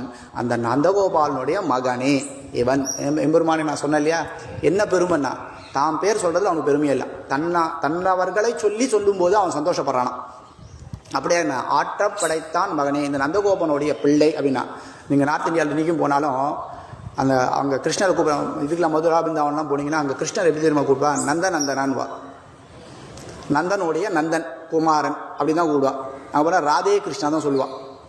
நான் மதுரா பிருந்தாவனம் போயிருக்கேன். அதில் போனால் ரிக்ஷாவில் போவோம். ரிக்ஷாவில் ஒரு இடத்துக்கு இன்னொரு போனால் ரிக்ஷாவில் போகும்போது ரிக்ஷாக்காரன் என்ன பண்ணுவான்னா, அந்த ஒரு கயிறை பிடிச்சி வண்டியில் இருக்கும் தான் ஒரு பெல் அடிக்கும். இந்த பெல் அடிக்கும்போது அவன் என்ன சொல்லுவான், ராதே கிருஷ்ணா நகருன்னுவான். ராதே கிருஷ்ணா நகர். அந்த ராதே கிருஷ்ணான்ற வார்த்தை இல்லாமல் அவள் வாயில் எதுவுமே வராது. அதான் நாமஸ்மரணம்னா அங்கே போய் இருந்துடணும். பக்தினா அந்த முரட்டு பக்தினா அங்கே தான் போயிடணும். மதுரா பிருந்தாவனில் இருக்கிற பக்தி முரட்டு பக்தி. கேட்டிங்கன்னா ஆச்சரியமாக இருக்கும். என்ன அப்படின்னா, அங்கே மணலில் பொருள்வா. ஒரு இடத்துக்கு கூட்டும் போவா, அங்கே மணல் இருக்கும், மணலில் பொருளை சொல்லுவாள். ஏன்னா எம்பெருமான் விளையாடின இடம். அவன் திருவடிப்பட்ட அந்த மணல் அந்த துளிகள் நம்ம தலை மேலே படும்போது, நம்ம உடம்பு மேலே படும்போது என்ன விசேஷம், என்ன ஆனந்தம் விட்டுருங்க. அதனால் நம்ம கலைக்கூட பலனே விட்டுருங்க. அந்த க்ஷணம் நமக்கு கிடைக்கக்கூடிய ஆனந்தம் என்ன இருக்குது? ஆஹா, எம்பெருமான் விளையாடின இடமாச்சேன்னு கிடைக்கும். அது விஷயம். இது விடுங்க. கோவர்தன் கிரி இருக்கு இல்லையா, இந்த மலையை தூக்கினால 7 நாள் மலையை தூக்கினால பின்னாடி பாசுரத்தில் வரப்போகுது. குன்று குடையாக எடுத்தான் குணம் போற்றி அப்படின்னு. அந்த கொடை, அந்த இது இருக்கு இல்லையா மலை, அந்த மலை சுற்றி வரத்துக்கு 11 கிலோமீட்டர். அந்த மலை எவ்வளோ பெருசுன்னா, சுற்றி ஹைட்டு கம்மியாக தான் இருக்கும், சுற்றி வரதுக்கு 11 கிலோமீட்டர், அவ்வளோ பெருசு மலை. அந்த மலையை அங்க பிரதட்சணம் பண்ணுவாள். எப்படி தெரியுமா? அங்க பிரதட்சணம் நம்ம சம்பிரதாயத்தை பொறுத்த வரைக்கும் பண்ணவே கூடாது. Point number 1. ஏன் அப்படின்னா, நாம் சேவிக்கிறோம் இல்லையா, அது சேவிக்கிறதுக்கு தண்டம் சமர்ப்பிக்கிறதுன்னு சேவிக்கணும். சுவாமி தண்டம் சமர்ப்பிச்சு வந்துட்டீரா அப்படின்னு. தண்டம் சமர்ப்பிக்கிறதுனா இந்த கொம்பை கொண்டு, தண்டம்னா கொம்பு, இந்த கொம்பு இங்கே வச்சிங்கன்னா அது யோசிச்சு இந்த பக்கம் விழலாமா அந்த பக்கம் விழலாமா அப்படின்னு யோசிக்குமா? யோசிக்காது. வச்சு கை எடுத்துட்டேன்னா ஊந்துடும். அது எந்த பக்கம் இருக்கோ அந்த பக்கம் ஊந்துடும். எந்த பக்கம் பெருமாள் இருக்காலோ, எந்த பக்கம் பெரியவா இருக்காலோ, எந்த பக்கம் மகனியர்கள் இருக்காலோ அந்த பக்கம் டக்குன்னு ஊந்தணும். பெரியவா வந்திருக்கானா டக்குன்னு காலில் ஊந்தணும். யோசிக்கக்கூடாது. நான் யோசிச்சு இவர்கிட்ட காலில் விழலாமான்னு யோசிச்சு விழலாம், இவர் மகான் இல்லை அப்படின்னு விழக்கூடாது. அப்படியாக இருக்கணும். அது தண்டம் சமர்ப்பிக்குதுன்னு. அதுபோல் என்ன பண்ணுவோன்னா, நம்ம தண்டம் சமர்ப்பிக்கும் போது என்ன பண்ணோன்னா 8 அங்கங்கள் புருஷாளுக்கு தரையில் பண்ணோம். தலையிலேருந்து மூக்குலேருந்து அடம்பு உடம்புலேருந்து 8 அங்கம் கீழே பண்ணோம். அது அஷ்டாங்கம். சாஷ்டாங்கம்னு அது அஷ்டாங்கம். பெண்களுக்கு 5 அங்கம் தான் பண்ணோம். அவளுக்கு இந்த மாறு தரையில் படக்கூடாது. பிருஷ்டபாகம் புருஷாலும் முன்னாடி யாராக இருந்தாலும் தரையில் படக்கூடாது. அதனால தான் உட்காரும்போது என்ன பண்ணுவான்னா, பெரியவா மனை போட்டு உட்காருவா. இந்த கோஷ்டியில் போகிறது, கோயிலில் உட்காருறது அது கணக்கில்லை. ஆற்றுல உட்காரும்போது, எங்கேயா வெளில போய் உட்காரும்போது என்ன பண்ணுவானா, எதுவுமே இல்லை மனை, எங்கேயா யாராவது ஆற்றுக்கு போவா, மனைலாம் இல்லை சுவாமின்னா இவாளுக்கு மேலே உட்காருறது பிடிக்காது. சில பேர்லாம் மேலே உட்கார மாட்டா, கீழே தான் உட்காருவா. கீழே உட்காருன்னா மனையெல்லாம் இல்லை சுவாமின்னா என்னன்னா 3ஆம் துணின்னு ஒன்று வச்சுருப்பா. வேஷ்டி உத்திரியும் இருக்கும், அது இல்லை 3ஆம் துணின்னு வச்சு அந்த 3ஆம் தேதி எடுத்து மடித்து கீழே போட்டு அதில் உட்காந்துப்பா. இந்த பிருஷ்டபாகம்னு சொல்லுவா, அது தரையில் படக்கூடாது, பூமாதேவி மேலே படக்கூடாது. அப்போது படக்கூடாது அப்படின்னா அங்க பிரதட்சணம் உண்டா இல்லையானா இல்லை, கிடையாது. அது நம்ம சம்பிரதாயத்தில் கிடையாது. இங்கே வா என்ன பண்ணுவா அப்படின்னா, இங்கேருந்து படுத்துப்பா, கையை நீட்டுவா. கை எங்கே போகிறதோ அந்த இடத்துல ஒரு சின்ன கல் ஒன்று வச்சுருப்பா. அந்த கல் அங்கே வச்சுருவா. ஏந்து பற்றி அந்த கல் எடுத்துப்பா. அந்த கல் எங்கே எடுக்கிறா அந்த இடத்துல திரும்பி கால் வைப்பா. அங்கேயும் திரும்பி சேவிப்பா. இப்படி சேவிச்சுட்டு அந்த 11 கிலோமீட்டர் வருவோம். இது பக்தின்னு சொல்லலாம், முரட்டு பக்தின்னு சொல்லலாம். நம்ம ஒன்றுமா இங்கேருந்து பெருமாள் எங்கே இருக்கார், இதோ அங்கே ஏழ்ட்டார், இதோ அந்த இதுக்கு முனைக்கு போயிட்டார் அப்படின்னா சரி திரும்ப கால் வரட்டும், நம்ம சேவிச்சிக்கலாம். இங்கே தானே வர போகிறாரு, எங்கே போய்ட்டு போகிறார் பெருமாள், நம்ம பெருமாள் இங்கே தானே வர போகிறார், வாசல் தான் வந்து சேவிச்சிக்கலாம். அப்படி இல்லை, தேடிட்டு போகணுமா. பெருமாள் எங்கே இருக்கா, எங்கே புறப்பாடு ஆகிடுது, எங்கே போயிருக்கா, அந்த முனையில் போயிருக்க, முனையில் போய் தேடின்னு போய் சேவிக்கணும். தேடிட்டு போய் பெருமாளை சேவிக்கணும். விசேஷம். அதுவும் வெளில வந்த பெருமாளை சேவிக்கணும். ஏன்னா ஏன் பெருமாள் ஏன் வெளில வரணும் அப்படின்னா, நம்ம இருக்கக்கூடிய அந்த இடத்துக்கு, அந்த மாட வீதி, அந்த சுற்றி இருக்கக்கூடிய இடத்துல எந்த ஒரு கஷ்டமும் நஷ்டமும் வராமல் இருக்கிறதுக்காக பெருமாள் வந்து வெளில எழுந்து போவார். என்ன அப்படின்னா, நம்ம திடீர்னு தீவிரவாதிகள் தாக்குதல் அப்படின்னு பார்க்குறோம் இல்லையா, அப்போ என்ன பண்ணுவோம், இராணுவ அணிவகுப்பு. தீவிரவாதிலாம் வந்துட்டா இங்கே எப்போ வேணால் என்ன வேணால் நடக்கலாம்னு சொல்லி இராணுவ அணிவகுப்புனா, இப்போ இராணுவ அணிப்பு வந்து என்ன ஆடுதுன்னா எல்லாருக்கும் பயந்துடும். ஓகேவா, அந்த இடத்துல எந்த ஒரு கெட்டதும் நடக்காது இல்லையா. அதுபோல் எம்பெருமான் என்னன்னா அணிவகுப்பு பண்ணுறானா, இந்த இடத்த வந்து எல்லாம் பார்த்து சுற்றி பார்த்துட்டு போகிறானா. இந்த எம்பெருமான் வரதுக்கு முன்னாடி என்ன பண்ணுறானா, விஸ்வேக்ஷனர் போய் பார்க்குறாரு, சக்கரத்தாழ்வாள் போய் பார்க்குறாரு. பிரம்மோற்சவம் ஆரம்பிச்சுன்னா முதல்ல விஸ்வேக்ஷனர் சக்கரத்தாழ்வாள்லாம் போய் பார்ப்பா. போய் பார்த்து சுற்றி முற்றி ஏதாவது பிரச்சனை இருக்கான்னு பார்ப்பா. இல்லை, பெருமாள் பின்னாடி வருவா. ராஜாவசியம், ராஜாதி ராஜா மகாராஜா அப்படின்னு சொல்லுவோம் இல்லையா, தேவாதி ராஜா அப்படின்னு சொல்லுவாங்க. ராஜா வரானா என்ன பண்ணலாம், முதல்ல எல்லாரும் போய் பார்த்துட்டு வரணும். பார்த்துட்டு வந்து எல்லா அடியார்களும் போய் பார்த்துட்டு வந்துடுவா. இவன் வந்து பார்ப்பான், எல்லா இடத்துலையும் வருஷிச்சுட்டு போயிடுவான். அது வருஷிக்கிறது முக்கியம். அப்போ என்னன்னா, தேடி வந்து வருஷிக்கிற நேரத்தில் போய் முன்னாடி நின்னோன்னா நமக்கு என்ன, அது நல்லா வருஷிக்குவோம், நல்ல அனுகிரகம் கிடைக்கும். அதனால் புறப்பாடு சேவிக்கிறது ரொம்ப விசேஷம். அதுவும் புறப்பாடு வெளில, அதுவும் கோபுர வாசபடி சேவன்வா.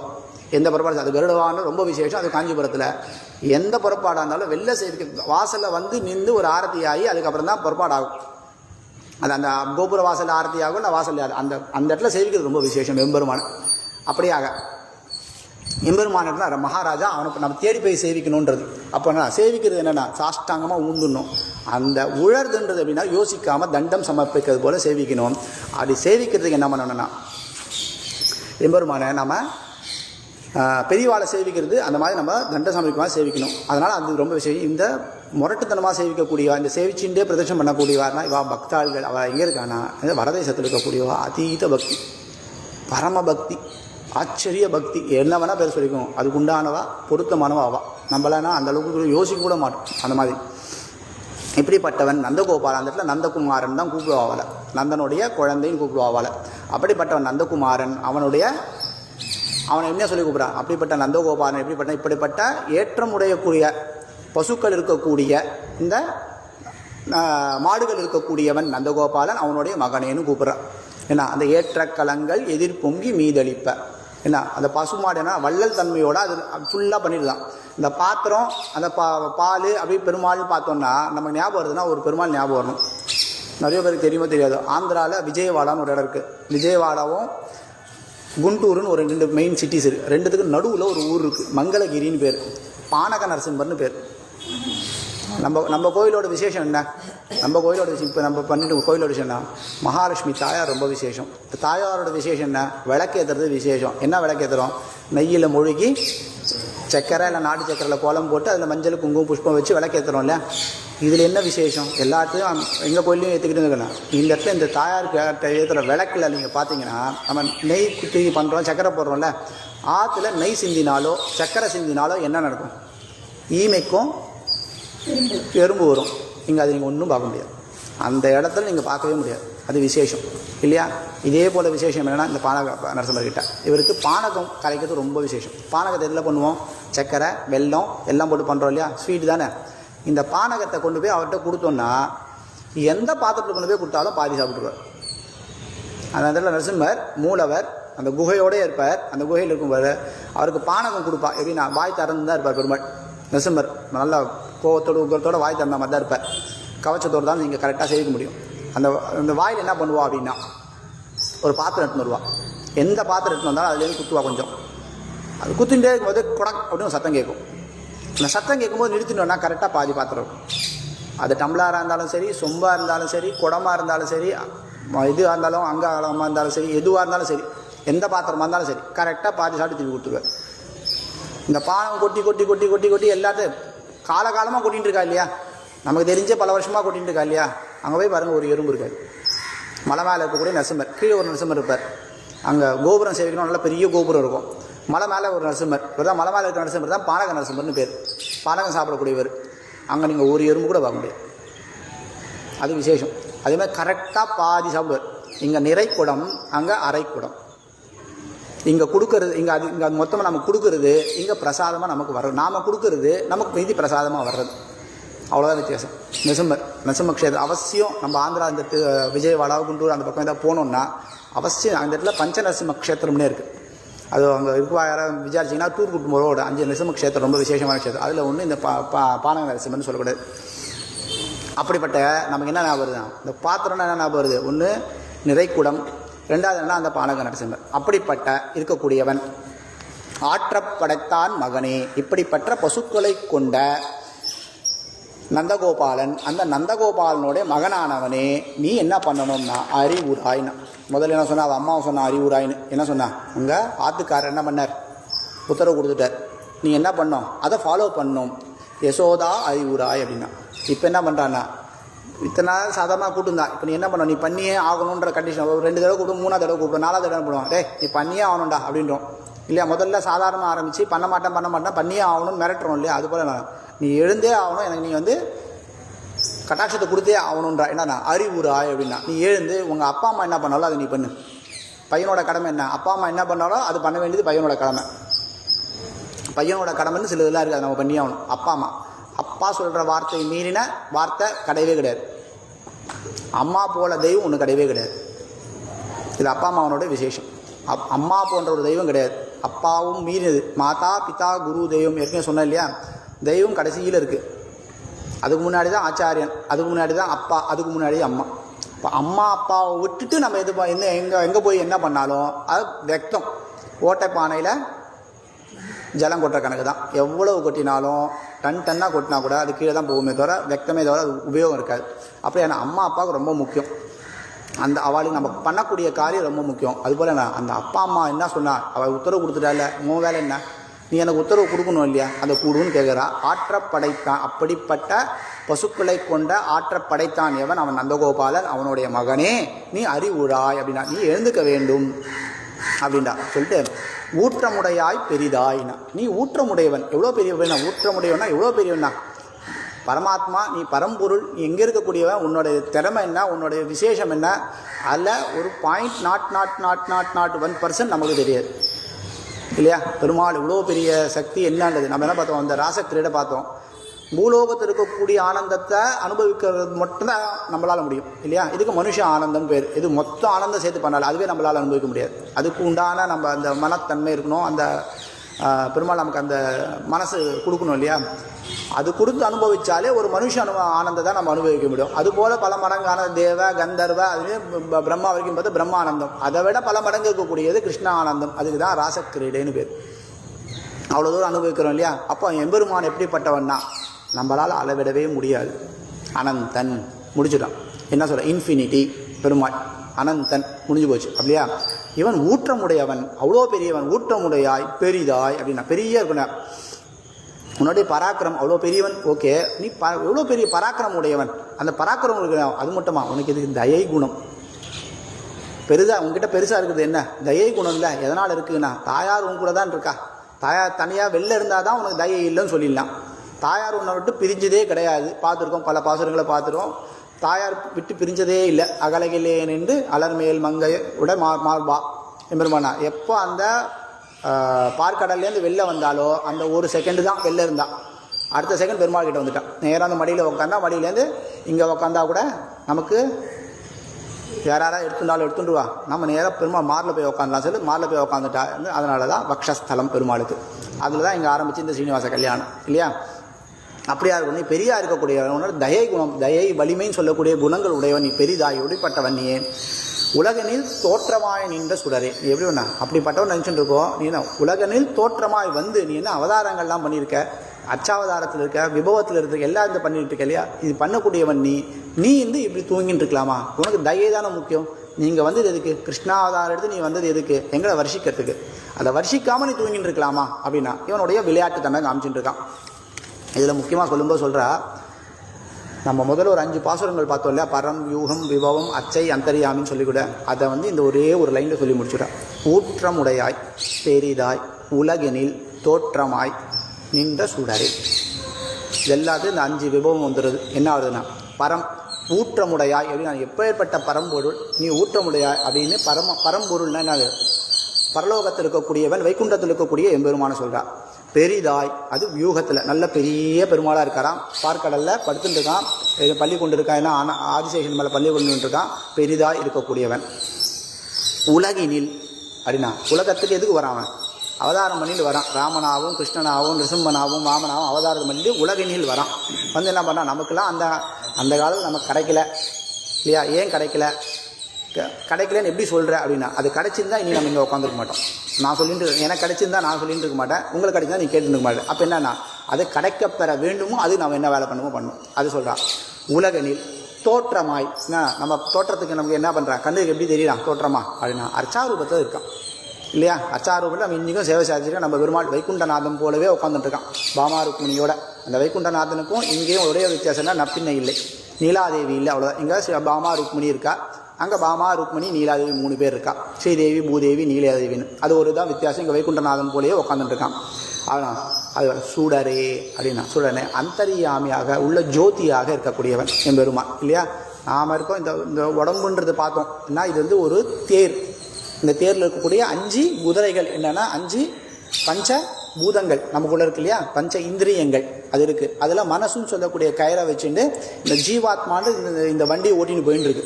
இது பார்த்தோம் இல்லையா. இந்த உடம்பு இருக்குது. அந்த உடம்புக்குள்ளே இருக்கக்கூடிய அந்த ஜீவாத்மா என்ன பண்ணுறதுன்னா, அதுதான் ஜீவாத்மா உள்ளுக்குள்ளே இருக்குது. அந்த ஜீவாத்மாக்குள்ளே யாராக இருக்கானா, பரமாத்மா இருக்கான். இந்த உடம்பு இருக்குது, உடம்புக்குள்ளே ஜீவாத்மா, ஜீவாத்மாக்குள்ளே பரமாத்மா இருக்கான். அவன் யாருன்னா ஜோதி ரூபத்தில் இருக்கான். அவன் எப்படி இருப்பான்னா, நல்லா தெளிவாக ஜோதியாக உள்ளுக்குள்ளே பிரகாசமாக இருக்கான். அது நமக்கு தெரியாது. சரி, நம்ம ஜீவாத்மா உள்ளுக்குள்ளே எப்படி இருக்கான் அப்படின்னா, உள்ளுக்குள்ளே எவ்வளோ சைஸில் இருக்கான் அப்படின்னா, கடுகு இருக்கு இல்லையா, அந்த கடுகை 100ஆக கட் பண்ணுங்க. கடுகை 100ஆக கட் பண்ணுங்க. அந்த 100ல் ஒரு பாகம் இருக்குல்ல, அதை 100ஆக கட் பண்ணுங்க. அந்த சைஸுன்றான். நம்ம யோசிக்க முடியுமா? யோசிக்கவே முடியும். கடுகை கட் பண்ண முடியுமா நம்மளால்? முதல்ல இந்த கத்தி எடுத்து அது மேலே வச்சா நிற்கும், அது நிற்காது. ஓகே, நல்ல ஷார்ப்பு பிளேடு எடுக்கிறோம். நுண்ணிய இது மைக்ரோஸ்கோப் வச்சு செய்யலா கூட அது 2ஆக கட் பண்ணலாம் மேக்ஸிமம். அது மேலே ஒன்றும் பண்ண முடியாது இல்லையா. ஆனால் அதை 100ஆக கட் பண்ணி அந்த 100ல் வரக்கூடிய ஒரு பங்கு இருக்கு இல்லையா, அந்த ஒரு பங்கு 100ஆக கட் பண்ணான்னா அந்த ஒரு பங்கு இருக்கே அந்த சைஸில் தான் உள்ளே இருக்கணும். அதுக்குள்ளே இருக்கானா யார்? எம்பெருமான். அப்போ அந்த அந்த நமக்கு வருது அந்த கடுகுனோட ஒரு சின்ன அளவு வருது, அதன் ஒரு 100 கட் பண்ணி அதில் ஒரு 100 கட் பண்ணி அதில் பெருமாள் இருக்கான். அப்போ என்னன்னா பெருமாள் எங்கேயும் இருப்பான், எதிலும் இருப்பான், தூணிலும் இருப்பான், துரும்பில் இருப்பான். இது நமக்கு எப்படி தெரியும்னா நமக்கு தெரியாது, பராசரருக்கு மட்டும்தான் தெரியும். பராசரர் என்ன பண்ண பார்த்தோம்ல, வால்மீகியும் பராசரும் போயின்னு இருக்கா, அங்கே குளிச்சுட்டு இருக்கிற பெண்களை வந்து இவர் என்ன பண்ணுறாருனா கட்டிலம் காலை 16 வயசு, அவர் கவனிக்கல. வயசான இவர் தாத்தா, நிறச்சி போன தாத்தா, அவர் என்ன பண்ணுறாருனா நீங்கள் நான் வரும்போது துணி மறைச்சிட்டு இருக்கீங்களே, அந்த சின்ன பையன் வரும்போது துணி மறைச்சிக்கலன்னு கேட்டால் இவா ஞானிகள் என்ன பண்ணுறானா அதெல்லாம் இல்லை அது சொல்ல, இதை கூட நீங்கள் தான் கேட்டிங்களே ஏன் அவர் கேட்கல அப்படின்னா. ஏன்னா அவருக்கு அது பொருட்டே இல்லை. ஏன்னா எதை பார்த்தாலும் அதில் பிரம்மத்தை பார்க்கக்கூடியவர் பராசர். அப்படிப்பட்டவர் நம்மளால் முடியாது இல்லையா, பிரம்மத்தை பார்க்கணும். இல்லை முனிவர்கள் யோகிகள் அந்தரியாமை பார்த்துட்டு போகிறார், நம்மளால் பார்க்க முடியாது. நம்மளால் பார்க்கக்கூடிய ஒன்றே ஒன்று என்னென்னா அர்ச்சாவதாரம். அதனால தான் கோவிலுக்கு போகணுன்றது. பெருமானை நம்ம நெருங்கக்கூடிய ஒரே ஒரு இடம் கோவில் தான். திருக்கோயிலில் போய் பெருமாள் சேவிக்கும் போது தான் நம்ம அந்த பெருமாள்கிட்ட நெருங்கி இருக்கோம். ஏன்னா அர்ச்சாமூர்த்தியாக இருக்கான், பிரதிஷ்டாமூர்த்தியாக இருக்கான், அது ரொம்ப விசேஷம். அதுவும் லகுவாக என்ன இருக்குது அப்படின்னா ஆற்றுல சால கிராமமாக இருக்கான். அது டிஃபால்ட் பிரதிஷ்டை, தனியாக நம்ம கூப்பிட்டு மந்திரம் சொல்லி பிரதிஷ்டை பண்ணி பண்ணணும்னு அவசியமே இல்லை. ஆனால் அது டிஃபால்ட்டாக பிரதிஷ்டை ஆன பெருமாள். என்ன பெருமாளுக்கு என்ன சாபம் வந்து துளசி சாபம் கொடுத்து அதனால் வந்தவன், கல்லா மாறணும்னு சொல்லி தான் அந்த கல்லா மாறினு வந்தவன் தான் அந்த சாலை கிராமம். அந்த சாலை கிராமக்கள் நம்ம எங்கே கிடைக்கும்னா நேபாளில் மட்டும்தான் கிடைக்கும். அந்த தாமோதர் குண்டிலேருந்து தான் வரக்கூடியது. அதை எடுத்துன்னு வந்து நம்ம ஆற்றுல வச்சுட்டு ஆராதனை பண்ணோம். அது அப்படி தான் பண்ண முடியும். இதை விட்டால் நம்ம வேறு கதியே இல்லை. அதில் உச்சிதமானது என்ன அர்ச்சாமூர்த்தியாக நேர்லேயே பார்க்குறோம். ராமனாகவும் கிருஷ்ணனாகவும் நம்மளை பார்க்குற மாதிரி பார்க்குறோம் இல்லையா, அது விசேஷம். அப்படியா இந்த 5 நிலைகளில் ஒரே ஒரு வரியை சொல்லி முடிச்சிட்டான். நாம் 5 பாசுரமாக பார்க்குறத ஒரே ஒரு வரியை சொல்லி முடிச்சிட்டான். ஊற்றமுடையாய் பெரிதாய் உலகனில் தோற்றமாய் சுடராய் இருக்கக்கூடியவனே நீ இப்படி தூங்கலாமா? நீ எப்படிப்பட்டவன்? சாதாரணமான ஆளா? நீ எப்படிப்பட்டவன்? இப்படிப்பட்டவன் நீங்கள் தூங்கிட்டு இருக்கலாமான்னா அதுதான் அவனுடைய லீலா. என்ன சொன்னான், அவன் லீலைகள் பண்ணக்கூடியவன், நம்மளை சோதிக்கக்கூடியவன், சோதிச்சுத்தான் பண்ணுவான். அந்த சோதனையும் மீறி நாம் அவனை நினைக்கிறமான்றது அவனோட விசேஷம். அப்படியாக நான் அப்படி இருக்கக்கூடியவன் நீ துயிலெழாய், நீ எழுந்துக்க வேண்டும் அப்படின்டா. மாற்றார் உனக்கு வழி தொலைத்து உன் வாசற்கண், இதுதான் நம்ம சரணாகதி. மாற்றார்னா எதிரிகள். நம்ம என்ன பண்ணோம், பெருமாள் எதிரிகளை ஒன்றும் கொள்றான் இல்லையா, அவளுடைய மனசில் இருக்கக்கூடிய அந்த எதிர்க்கும் தன்மை இருக்கே அதை கொள்றான். மாற்றாரை மாற்றழிக்க வல்லானை அப்படின்னா அவன் கொல்றது மட்டும் இல்லை, மாற்றழிக்க, அவனோட மாற்றை அழிக்கக்கூடியவன் வல்லானை. அவன் சொல்றா மாற்றார் உனக்கு, எதிரிகள் உனக்கு முன்னாடி வந்து என்ன பண்ணுறான்னா வலி தொலைந்து அப்படின்னா அவரோட வலிமை தொலைஞ்சிடறான். இவன் வந்தா பூதகி வந்தால் வலிமை தொலைச்சிட்டா, அகாசுரன் வந்தால் வலிமை தொலைச்சான், பகாசுரன் வந்தால் வலிமை தொலைச்சிட்டான், குவலையாப்பிட்ட யானை வந்தது வலி தொலைச்சிட்டான், 2 மல்லர்கள் வந்தால் வலி தொலைச்சிட்டான், கடைசியில் கம்சன் வந்தால் கம்சனும் தொலைஞ்சான். அத்தனை பேர் என்ன பண்ணா எல்லாரும் வந்து அவளோட வலிமையை இறந்துட்டான். முதல்ல இறந்ததுக்கப்புறம் தான் அவளால் சாக முடியும். முதல்ல வலிமை இருக்கான், அப்புறம் அவளை பண்ணுறான் இல்லையா. உன்னுடைய வலிமை தொலைத்தார் அவள்னா அவர்களுக்கு இருக்கக்கூடிய பலத்தை தொலைத்து இழந்து என்ன பண்ணுறான்னா உன் திருவடியில் வந்து உழறான்டான். இதுதான் முக்கியமான கட்டம், திருவடி.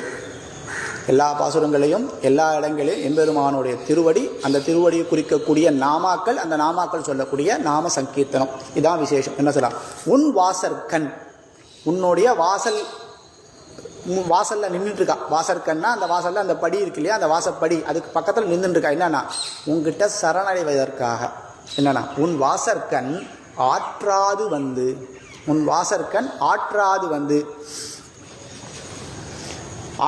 வந்து உன் அடி பணியுமா போலே அப்படின்றான். என்ன உன் திருவடியில் ஊந்துடுறான். என்ன எப்படியோப்பட்ட இவன் எவ்வளோ பெரிய ராஜா, இவன் எவ்வளோ பெரிய ராட்சசன், அவன் எவ்வளோ பெரிய வீரன், எவ்வளோ பெரிய தீரன் சொன்னான். அத்தனை பேர் என்ன பண்ணானா கடைசியில் என்ன பண்ணா அப்படின்னா நேராக வந்து உன்னோட திருவடியில் ஊந்துட்டானா.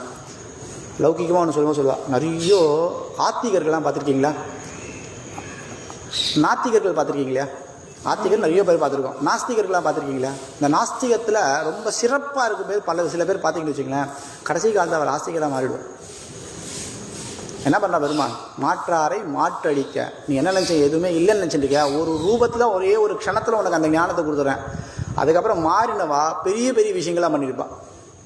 பெருமானோட சங்கல்பம் தான் அதில். அவன் நினச்சானா எப்பேற்பட்டவனையும் இல்லவே இல்லைன்னு சொன்னவனை நீ தான் எனக்குன்னு கால ஒரு அளவுக்கு பண்ணக்கூடியவன் என் பெருமான். ஒன்றுமே அவன் பண்ணான்.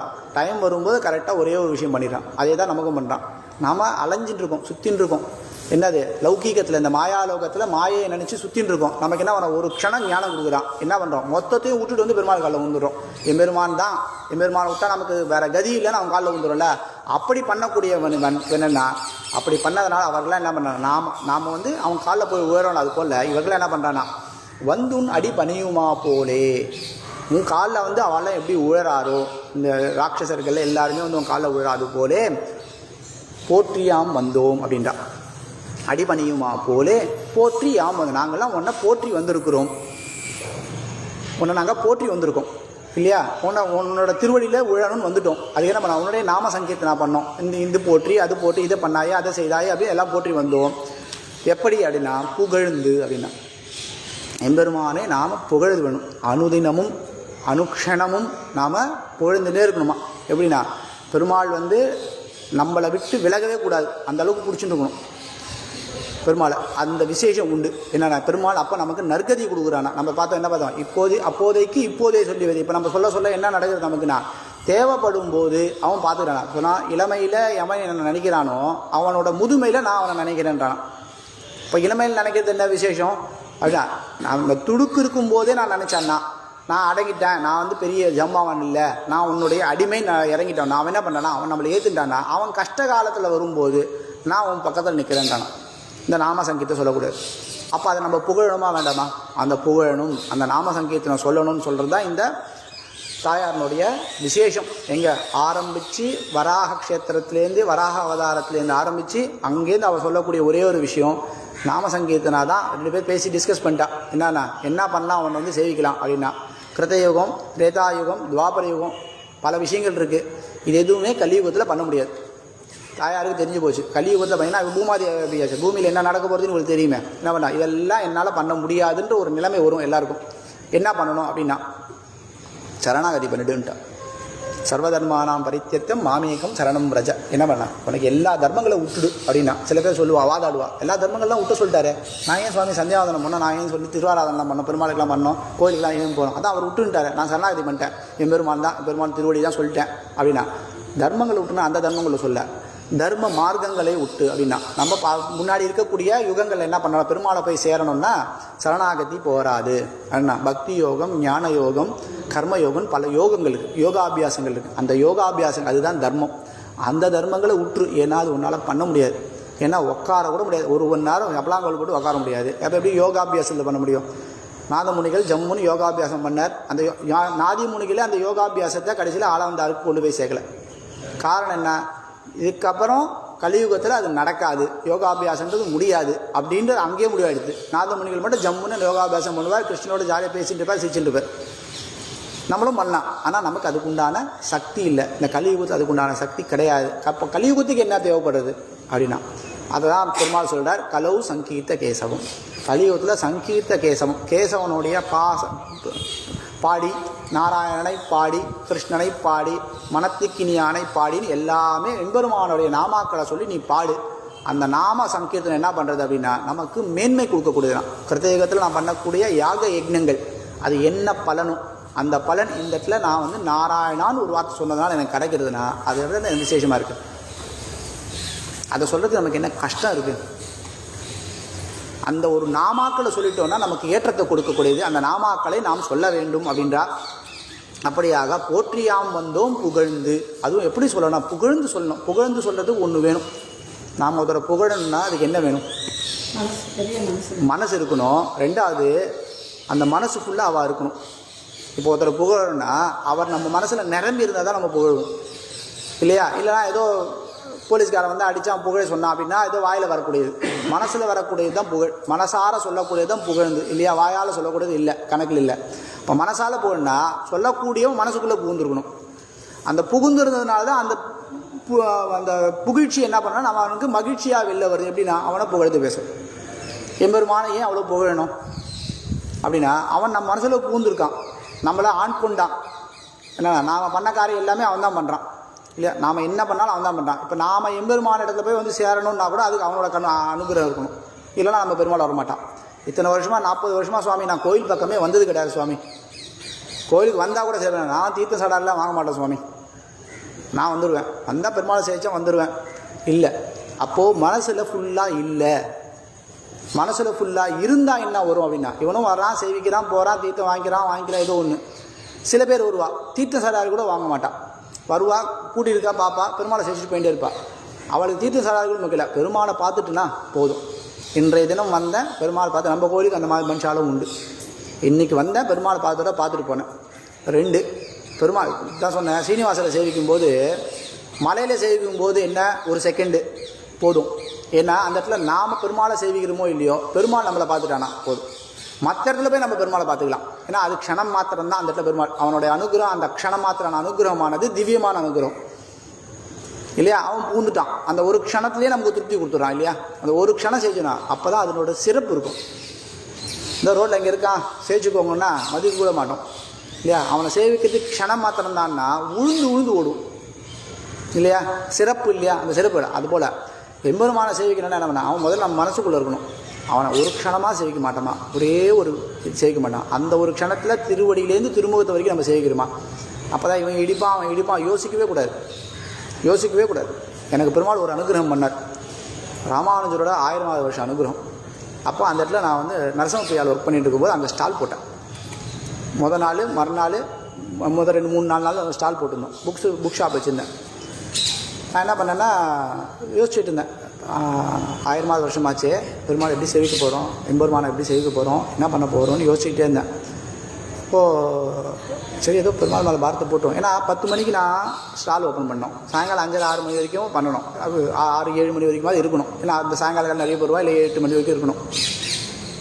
அப்போ என்ன டைம் செய்யணும். இவன் என்ன சொல்கிறான்னா 10 லட்சம் பேர் வருவா, 15 லட்சம் பேர் வருவான்னு ஒரு கணக்கு. அப்போது நம்ம உள்ளே போனோன்னா சேவிக்கணும் குறைஞ்சபட்சம் ஒரு 7-8 மணி நேரம் ஆகும். அந்த 7-8 மணி நேரம் அங்கே இருந்தால் இங்கே நான் ஸ்டால் போட முடியாது. என்ன பண்ணுறதுன்னு ரொம்ப யோசனை, ரொம்ப உருகலாக பெருமாளை வேண்டினேன். என்னமோ தெரியல, ஏதோ நீ பாரு பண்ணிக்கோ, அப்படி செய்ய முடியலனாலும் பெருமாள் திருவழி வாசல்லையாவது வந்துட்டு போயிட்டேன் அப்படின்னு மனசில் நின்றுட்டேன். இப்போ சாயங்காலமாக என்ன நாள் சாயங்காலமாக ஏதோ பேசிகிட்டு இருக்கும்போது கத்தால் ஏதோ 3 மணிக்கு சுப்பிரபாதம் போட்டுக்கு ஏதோ சொல்கிறா அப்படின்னு ஒரு காதில் ஊங்குது. நான் சுப்பிரபாதம்ன்றா. நான் படுத்துக்கும்போது எல்லாம் எடுத்து ஏற கட்டி வச்சு 9 மணி ஆகிடுது. அதுக்கப்புறம் படுத்துக்கிறதுக்கு சாப்பிட்டுக்கிட்டு படுத்துக்கிறது 11 மணி ஆகிடுது. 11 மணிக்கு படுத்துக்கிறதுமே 3 மணிக்குன்றாலே ஏந்துக்க முடியுமா? இப்போ இந்த தனுர்மாச அனுபவம்லாம் எனக்கு அப்போ கிடையாது. ஓகே, ஓரளவுக்கு லௌகிகமாக இருந்து அப்போ தான் வைதிகத்துக்குள்ளே வந்தவன். ஏன்னா அது என்ன பண்ணுறது, 3 மணின்றாலே சரி முதல்ல படுத்துப்போம், எழுந்தால் பார்த்துக்கலாம் அப்படின்னு. பெருமாள் எந்த அளவுக்குலாம் நமக்கு அனுகிரகம் பண்ணுறான்றது பாருங்கள். நான் நிச்சயமாக என்ன பண்ணுவேன்னா, ஸ்ரீபெரும்புதூர்லேருந்து மாம்பழம் டெய்லி காத்தால வந்துட்டு சாயங்காலம் ஆற்றுக்கு வந்துடுவேன். அன்றைக்கி அங்கே தங்கணும்னு முடிவு பண்ணிட்டேன். ஏன்னா மறுநாள் காத்தால 3 மணிக்கு சேவைனா திருப்பி வர முடியாதுன்னு சொல்லி அங்கே தங்கணும்னு முடிவு பண்ணிட்டேன். சரி அங்கே போய் படுத்து அகோபுரம் படத்துலாம் போய் படுத்துட்டேன். சரி எந்த பார்த்துக்கலான்னு படுத்துட்டேன். 2 மணிக்கு முழிப்பு வந்து கரெக்டாக 2 மணிக்கு முழிப்பு வந்து ஏந்தேன். இதில் என்ன விசேஷம்னா, நான் டெய்லி போயிட்டு வரதுனால எங்களுக்கு திருமணம் கிடையாது, திருமணம் போட்டி கிடையாது. காத்தாலேருந்து குளிக்கிறேன், வஸ்திரம் இருக்குது, எக்ஸ்ட்ரா ஒரு வஸ்திரம் இது வச்சுருப்பேன், அது வஸ்திரம் வச்சுருந்தேன். என்ன பண்ணால் திருமணம் கிடையாது. திருமணம் இட்டுக்குது என்னன்னா, பெருமாள் என்ன அனுகிரகம் பண்ணால் பாருங்க. முதல் நாள் தெரிஞ்ச ஒருத்தர் மேல்கோட்டை போயிட்டு வந்தேன், இந்தா 2 திருமணம் கையில் கொடுத்தான். திருமணம் மட்டும் தான் கொடுத்தா, சீசனுக்கு கொடுக்கல. அந்த 2 திருமணம் ஒருத்தர் அங்கே மடப்பள்ளியில் இருக்கிற எங்கிட்ட ஒன்று கொடுறான்னு வாங்கிட்டார். ஒரு திருமணம் கையில் வச்சுட்டுருக்கேன். ஏன்னா அந்த நேரத்துக்கு எனக்கு அந்த ஒரு திருமணம் போதுமே, அந்த திருமணம் கையில் வச்சுட்டுருக்கேன். அந்த திருமண் காத்தால ஏந்தேன், திருமண் வந்து இதுவாக இருக்கே அப்படின்னு சொல்லி மடப்பள்ளியில் அங்கே பண்ணுறவாள், அங்கே தெளிவு பண்ணுறவா இருக்கா, அவளாம் அங்கே படுத்துட்டுருக்கா. போய்ப்பா திருமணம் பட்டி கொடுப்பா அப்படின்னு. அதனால் உள்ள ஸ்டோர் ரூமில் இருக்குது. 6 மணிக்கு தான் அவர் வருவார். 6 மணிக்கு வந்ததுக்கப்புறம் தான் நாங்கள் குளிச்சு திருமணம் நிறுத்திப்போம். 6 மணிக்கு அப்புறம் தான் தலையெல்லாம் பண்ண ஆரம்பிப்போம். அதனால் இப்போ கிடையாது அப்படின்ட்டார். அதனால் வெறும் பாழ் திருமணோடு போக முடியாது. திருமணம் மட்டும் இட்டுக்கிறது பாழ் திருமணம். பாழ் நெத்தினா எதுவுமே இல்லை. பாழ் திருமணம் வெறும் திருமணம் இட்டுக்குது. தாயார் இல்லாமல் இருக்கக்கூடாது. நடுவில் இருக்கிறது தாயார் இல்லையா. ஏன்னா பெருமாளுடைய திருவடி திருமணம் இட்டிக்கிறோம். நடுவில் இருக்கக்கூடிய தாயார் என்னென்னா அது நடுவில் இருக்கிற சீசுரனா என்னென்னா அது தாயார். தாயார் இல்லாமல் எப்படி இருக்க முடியும்? போகக்கூடாது, தப்பாச்சு, அபத்தமாச்சு அப்படின்னு சொல்லி யோசிச்சு என்ன பண்ணான்னு யோசித்தேன். அப்போ மடப்பள்ளியில் படுத்துட்ட ஒருத்தன் எட்டி சொல்ல, டேய் மடப்பள்ளி உள்ள போ, மஞ்சள் பொடி இருக்கோ எடுத்துக்கோ அப்படின்ட்டான். நம்ம யோசிக்கவே இல்லை. அவன் சொல்லணும்னு இல்லை, அவன் தூக்கத்தில் இருக்கான். ஏந்து எனக்காக சொல்கிறான். இதெல்லாம் என்ன, நம்ம பெருமாளை சேவிக்கணுன்ற ஒரு சின்ன எண்ணம் தான் நம்ம வைக்க வேண்டியது. ஒரே ஒரு அடி, 99 அடி அவன் வர்றான்றதுக்கு உதாரணம் இந்த உதாரணம். சரின்னு சொல்லி அப்போ என்ன பண்ணால், அந்த போய் கண்ணாடி கிடையாது, இருட்டு, 2 மணி 2:30 மணி இருட்டு, 3 மணிக்கு முன்னாடி யாரும் லைட்டும் போட முடியாது. எல்லாரும் தூங்கிட்டு இருக்காங்க, ஹால் எல்லாரும் தூங்கிட்டா லைட்டும் போட முடியாது. மொபைல் ஃபோன் எடுத்து கேமரா ஓப்பன் பண்ணி அந்த இருட்டில் பார்த்துட்டு ஒரே ஒரு திரும்ப தான் ஆகிட்டேன். 12 திரும்ப கூட இல்லை, ஒரே ஒரு திரும்ப எடுத்துட்டு போனேன். வாசலில் போனேன். அகோபில மடம் எங்கே இருக்குன்னா கோயில் பக்கத்து சைடில் போனோன்னா கார்னரில், கோயில் முடிகிற இடத்துல கார்னர் அகோபில மடம் இருக்கும். அங்கேருந்து நேராக வெளியில் வரேன். 2 பாகவதாங்க உட்காந்து பேசியிருந்தான். அப்படியே இது போல் பெருமாள் பாஷைக்காரரை சேவிக்கணும், அது 3 மணிக்கு ஏதோ விஸ்வரூப சேவைன்னு சொல்கிறா, போனால் சேவிக்க முடியுமா அப்படின்னு. பாஷைக்காரரை சேவிக்கணுமா அப்படின்னு. ஆமாம் அப்படின்னு. அப்பிரதட்சணமாக போனார். எனக்கு ஒன்றும் புரியல. பெருமாள் போனோன்னா அப்பிரதட்சணமாக போகவே கூடாது, பிரதட்சணமாக தான் போகணும். சொல்கிறேன் சுவாமி பாகவதார சொல்லிட்டார், அப்படி பின்னாடி பக்கமாக போங்க அப்படின்னா. பின்னாடி பக்கம் அப்படி போய் திரும்புகிறேன். எதில் இப்போ பாஷைக்காரர் சொற்பமான மனுஷன், 10 பேர் 12 பேர் இருந்தால் போதும். எப்பயுமே பாஷைக்கார திருநட்சத்திரம் அன்றைக்கி ஒரு ஆற்று வாசலில் அவள் விதவிதமான பழம்லாம் சமர்ப்பிப்பான். கூடையா ஒரு ஆப்பிளாக ஒரு கூடை, மாதுளம்பழமாக ஒரு கூடை, வாழைப்பழமாக ஒரு கூடை, இது மாதிரி கூடையாக சமர்ப்பிப்பான். அதை சமர்ப்பிச்சுட்டுருக்கா. அங்கே நின்றுட்டுருக்கேன். ஒரு 15 நிமிஷம், ஒரு செகண்டு சேவிப்பேனா அப்படின்னு நினச்சிட்டு இருக்கேன். பக்கத்தில் நின்று 15 நிமிஷம் சேவித்தேன். அப்படியே நேராக உள்ள சேவிச்சுட்டு நான் புறப்பாடு போயிட்டார். அப்படி நேராக உள்ள வந்து மூலவர் செய்கிறா, பெருமாளை செய்கிறான்னு உள்ளே வந்தால் உள்ளே அந்த கேட்டு போட்டுருந்தது. அங்கேயே வெயிட் பண்ணிகிட்டே இருந்தேன். அப்போ திருப்பி பாஷைக்காரர் உள்ளே எழுறார். உள்ளே என்ன ரைட் சைடில் ஒரு மண்டபம் இருக்கும். அந்த மண்டபத்தில் வந்து கோஷ்டி ஆகி முடிஞ்சதுக்கப்புறமா நான் நேராக வந்து அது படிக்கிறேன். இப்போ அங்கே என்னன்னா பெருமாள் சன்னதி ஏறும்போது படிக்கட்டு ஏறி தான் போய் ரயிலில் பெருமாள் சேவிக்கணும். படிக்கட்டு போய் நிற்கிறேன். நான் ஏன் அங்கே நிற்கணும் எனக்கே தெரியும். அங்கே போய் நின்றுட்டுருக்கேன். இப்போ பாஷைக்காரர் உள்ளே ஏறணும், சன்னதிக்குள்ளே போகணுன்னா என்ன பண்ணணும் அப்படின்னா, அந்த கதவு திறக்கணும். அந்த கதவு வெளிப்பக்கமாக திறக்கணும். வெளிப்பக்கம் திறனா நிற்கிறவா அங்கே நிற்கக்கூடாது இல்லையா. அந்த நிற்கிறவாள் எல்லோரும் நடுவில் வர சொன்னான். அந்த கேட் மெதுவாக திறனா அங்கே நிற்கிறவாளை மட்டும் உள்ள அமிச்சான். அங்கே நிற்கிற ஒரு 20 பேர் உள்ள அமிச்சா கூட ரைட்டில் போக முடியாது, அங்கே லாக்கு. பின்னாடி திருப்பி போய் க்யூவில் தான் நிற்கணும். என்ன 1 லட்சம் பேர் நிற்க வேணாம், 10,000 பேரில் நிற்கலாம். அது ஒரு என்னடா அது, இது திரும்பி முடிச்சுட்டு நான் திரும்பி போகணுமே என்னடா அப்படின்னு யோசிச்சுக்கிட்டே இருந்தேன். ஏதோ ஒரு பாகவதா, ஏதோ ஒரு போலீஸ்கார், ஏதோ ஒரு யாரும் ஞாபகம் இல்லை, அவள் உள்ளே போயின்னு இருக்கா. நானும் பின்னாடி போய் உள்ளே போயிட்டேன். உள்ளே போனால் நேராக போய் பாஷ்யக்காரர் சேவிக்கிறேன். அப்போ கரெக்டாக பாஷ்யக்காரர் அதுக்குள்ளே உள்ளே போயிட்டார். பாஷ்யக்கார சன்னதியில் மூலவரோட பாஷ்யக்காரர் உச்சவரும் எழுதியிருக்கார். சேவிக்கிறேன். அவரோடு அப்படியே வெளில வந்தேன். அவரோடைய அப்படியே நேராக எதிரில் வந்தால் சண்டை பெருமாள் மங்களாசாசனம், கண்ணாடி அறை. இப்படி போனால் தாயார் எதிராஜநாதவள்ளி தாயார் மங்களாசாசனம். அந்த பக்கம் போனால் ராமர் மங்களாசாசனம். அதெல்லாம் முடிச்சுட்டு வாசலில் ஒய்யாளி ஆகும். அந்த இதில் அந்த மேடை இந்த மாதிரி மேடை இருக்கும், நீட்டாக இருக்கும். அங்கே ஒய்யாளி மாதிரி ஆகும். ஒய்யாளி முடிச்சுட்டு நேராக வாசலில் வந்து ஊஞ்சல் சேவை அது வரைக்கும் சேவிச்சுட்டு அப்படியே நேராக வாசலில் வரேன். 10 மணிக்கு திறந்தாச்சு புக் ஸ்டாலுக்கும் பிரச்சனை இல்லை, சேவைக்கும் பிரச்சனை இல்லை. 3 மணிக்கு போனேன் உள்ள, 10 மணிக்கு வெளில வந்தேன். இது கிடைக்குமா? ஒரே ஒரு விஷயந்தான். என்னென்னா, உன்னை நான் சேவிக்கணும். எப்படி சேவிக்க போகிறேன்னு எனக்கு தெரியாது. அதுக்கு என்ன நீ பண்ணுறியோ பண்ணிக்கும். சரணாகதி. உன்னை சேவிக்கணும். திருநட்சத்திரம், அதுவும் 1000 திருநட்சத்திரம் இப்போ வரப்போகிறது இல்லையா. நம்ம முதலையாண்டானுக்கு 27 1000 திருநட்சத்திரம் வரப்போகுது. அதுபோல் 1000 திருநட்சத்திரம் எவ்வளோ விசேஷம். மாத திருநட்சத்திரம் நான் சொன்னேன். 60ஆம் கல்யாணம் ஏன் விசேஷம் அப்படின்னா, பிறந்த நட்சத்திரம், பிறந்த மாதம், பிறந்த வருஷம் 3மே வரலாம் 60 விசேஷம். நம்மளுக்கு 60 வருஷம் கணக்கு இல்லையா, அதனால் அது விசேஷம். அதுபோல் 1000 விசேஷம், எவ்வளோ விசேஷம். சதமானம் விசேஷம். 60 விட்டுருங்க, 80 விட்டுருங்க, சதமானம் விசேஷம் இல்லையா. எல்லோரும் சதமானம் அப்படின்னு கொண்டாடுற. ரொம்ப 10 அப்பா அம்மாவுக்கே 10 நாள் வந்து இது வச்சு 7 நாள் 5 நாள்னு கணக்கு வச்சுட்டு வேத பாராயணம் வச்சு 10 நாள் பண்ணி திருநட்சத்திரம் பண்ணுறான். இது 100K. அது யார்? அப்பாவுக்கே. 1000 ஆச்சாரியன். எப்படிப்பட்ட விஷயம். நமக்கு அந்த நேரத்தில் கிடைக்குமான்னு இருந்த விஷயம் கை கிடைச்சது எப்படின்னா, அவன் அனுகிரகம் தான் கிடைக்கும்.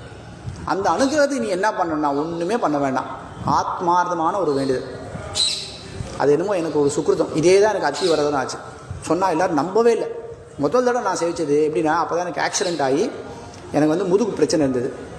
அந்த முதுகு பிரச்சனை வேண்டினேன். என்னப்பா என்னால் இந்த 8 மணி நேரம் 5 மணி நேரம் 2 நாள் நிற்க முடியாது, ஏதோ பாருப்பா அப்படின்னேன். அதுக்காக அப்புறம் ஒன்றும் சொல்கிறேன் டயத்துக்கு. அதில் என்னென்னா 10 நிமிஷத்தில் உள்ளே போய் வெளில வந்தேன். அதுக்கு முன்னாடி எங்கள் குரூப் நரசிம்மப்பிரியா குரூப் உள்ளே போயிருக்கா. அவள் 1.5 மணி நேரம் 2 மணி நேரம் நீ சேவிச்சிருக்கா. எனக்கு ஃபோன் வேறு பண்ணா 1 மணி நேரத்தில் சேவை வேறு சீக்கிரவான்னு. நான் கடைசியில் மூடினதுக்கப்புறம் தான் உள்ளே வந்தேன். 9 மணிக்கு அப்புறம் உள்ளே விட மாட்டா. 9:15 தான் உள்ளே போனேன். அதுவும் சொல்லி பேசி ஒரு இது பண்ணி உள்ளே போய் வெளில சேவிச்சுட்டு வெளில வரேன். 10 நிமிஷம். கூட வந்தான் ஒரு பையன், என்னோடய ஃப்ரெண்டு நரசிம்மப்பிரியாவில் இன்னும் இருக்கா, பார்த்து சார் இதுன்னு. அவன் ஒன்றே தான் சொன்னான், எப்பட்றா. ஏன்னா அவன் ஒரு 10 நாள் முன்னாடி வந்து 5 மணி நேரம் நின்று சேவிச்சுட்டு போயிருக்கான் ஃபேமிலியோட. அவன் கேட்குறான் எப்பட்றான்றான். ஒரே சார் அவனுக்கு புரியவே இல்லை. என்ன சேவிச்சுட்டுமா, உண்மையிலே சேவிச்சுமா, வந்துட்டுமா அப்படின்னு. அதுவும் எங்கே உள்ள வரைக்கும் போய் சேவிக்க வந்தது. அது அனுகிரகம் பண்ணான் பெருமாள். அதுக்கப்புறம் 6 தடவை சேவித்தேன், அதில் 2 தடவை டபுள் சேவை சேவித்தேன், 8 தடவை சேவித்தேன், அதெல்லாம் கிடைக்கும். ஆனால் அந்த முதல் சேவையான அந்த அனுபவம் இருக்கு, அது எப்போ கொடுக்குறான்னா, நான் வேண்டினேன் என்னால் நிற்க முடியாது, எனக்கு அந்த உடம்பு உபாதை முதுகு தண்டு அவ்வளோ பிரச்சனை. எனக்கு அப்போது ஆக்சிடென்ட் ஆகி 2019 ஜூலையில், 2018 டிசம்பரில் ஆக்சிடென்ட்டு, 19 எவ்வளவு குறைபாடு இருந்தாலும், இது ரொம்ப முக்கியமான சொல்கிறேன், நம்மக்கிட்ட இவ்வளோ குறை இருக்கே, நம்மளால் முடியுமா, நம்மளால் நடக்க முடியுமா, பெருமாள் நமக்கு அனுகிரகம் பண்ணுவானான்ற சிந்தனையே இருக்கக்கூடாது. பெருமாள் கிட்ட நீ வேண்டின்டா அவன் பண்ணுவான் அப்படின்றதுக்கு ஒரே ஒரு உதாரணம். நாம் வேண்டிக்கிறது மட்டும் நம்ம வேலை. என்ன கஷ்டப்படணும் சுவாமி, 4 மலையை கொண்டு வந்து உங்ககிட்ட வந்து கொட்டணுமா, ஒன்றுமே வேண்டாம். ஒரு சின்ன எண்ணம், என் பெருமானே நான் உன்னை சேவிக்கணும், அதுக்கு நீ என்ன பண்ணுறியோ பண்ணு, நான் வெயிட் பண்ணுறேன், ஏதோ ஒன்று பண்ணு, நீ பண்ணுனா அந்த பண்ணக்கூடியவன் என் பெருமான். அதுக்கு என்ன வேணும்னா, போற்றியாம் வந்தோம், உன்னிடத்தில் வந்தோம். எப்படி வந்தோம், புகழ்ந்து, என்ன மனசார நினச்சி. இந்த இடத்துல புகழ்ந்துன்னா மனசார ஒன்றையே நினச்சிட்டு இருக்கோம். என்னென்னா இவர்கள்லாம் சரணாகதி எப்படி பண்ணா, பெரிய பெரிய இவர்கள்லாம் ராட்சசர்கள் ராஜாக்கள்லாம் உன் வாசற்கண் வந்து நின்றானா என்னன்னா, தன்னுடைய மானத்தை விட்டா, தன்னுடைய தன்மானத்தை விட்டுட்டா, தன்னுடைய வீரத்தை விட்டுட்டா, தீரங்கள் சாகசங்கள் எல்லாத்தையும் விட்டுட்டா. என்ன வேணும்னா, நான் உன் அடிமைன்ற அந்த ஒரு எண்ணத்தோடு வந்து ஊந்துட்டான்.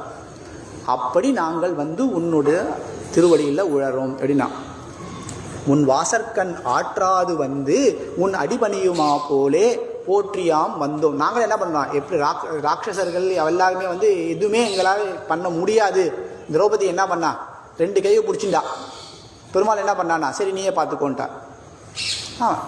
நான் பிடிச்சிட்டுருக்கேன், நான் பார்த்துக்கோனா, சரி பார்த்துக்கோன்ட்டா. ஒரு கை எடுத்தா, ஒரு கை பிடிச்சிட்டு இருக்கா, சரி நீயே பார்த்துக்கோ, இது கஷ்டப்பட்டோ பார்த்துக்கோண்டார். கடைசியில் என்ன பண்ணாவோ, 2 கையை தூக்கிட்டா. கோவிந்த புண்டரீகாட்ச ரக்ஷமாம் சரணாகதம் அப்படின்னா சந்தியாவந்தனத்தில் ஒரு முக்கியமான ஸ்லோகத்தை சொல்கிறது. கோவிந்த புண்டரீகாட்ச ரக்ஷமாம் சரணாகதம் அப்படின்னு. அந்த சரணாகதம் சொன்ன என்ன பண்ணானா, அவன் வருஷிச்சான்.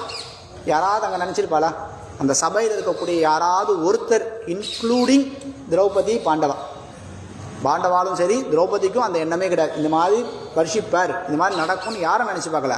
நடக்காததும் நினைக்காததும் முடியாததும் பண்ணக்கூடியவன் எம்பெருமான். எப்போனா, உன்னுடைய சரணாகதின்னு ஒன்று இருந்தால்தான் அது பண்ணுவான். அந்த சரணாகதி நீ பண்ண வேண்டிய அப்படின்னா புகழ்ந்து மனசார பண்ண வேண்டியது பண்ணால் என்ன நடக்கும்னா, அவன் நமக்கு அனுகிரகம் பண்ணுவான் அப்படின்னு ஆண்டாள் என்ன சொல்கிறா, தூங்கிக்கிட்டு இருக்கிற நம்மளை சொல்கிறா. நீ எம்பெருமானை சேவி, அனுகிரகம் பண்ணுவான். எப்போனா, நீ உன்னோட மனசார எம்பெருமானை சேவின்றான். அப்படி சேவித்து நாமும் அனுகிரகம் பெறுவோம்னு பார்க்குறோம். இந்த அடுத்த 4 பாசுரத்துலேயும் என்ன பண்ணுறானா, எம்பெருமானை தான் எழுப்புறா. என்ன சொல்லி எழுப்புறா, அது சரணாகதி தத்துவம் என்னன்னு அடுத்த 4 பாசுரம் வருகிறது. அவசியம் நாளைக்கு அனுபவிப்போம்.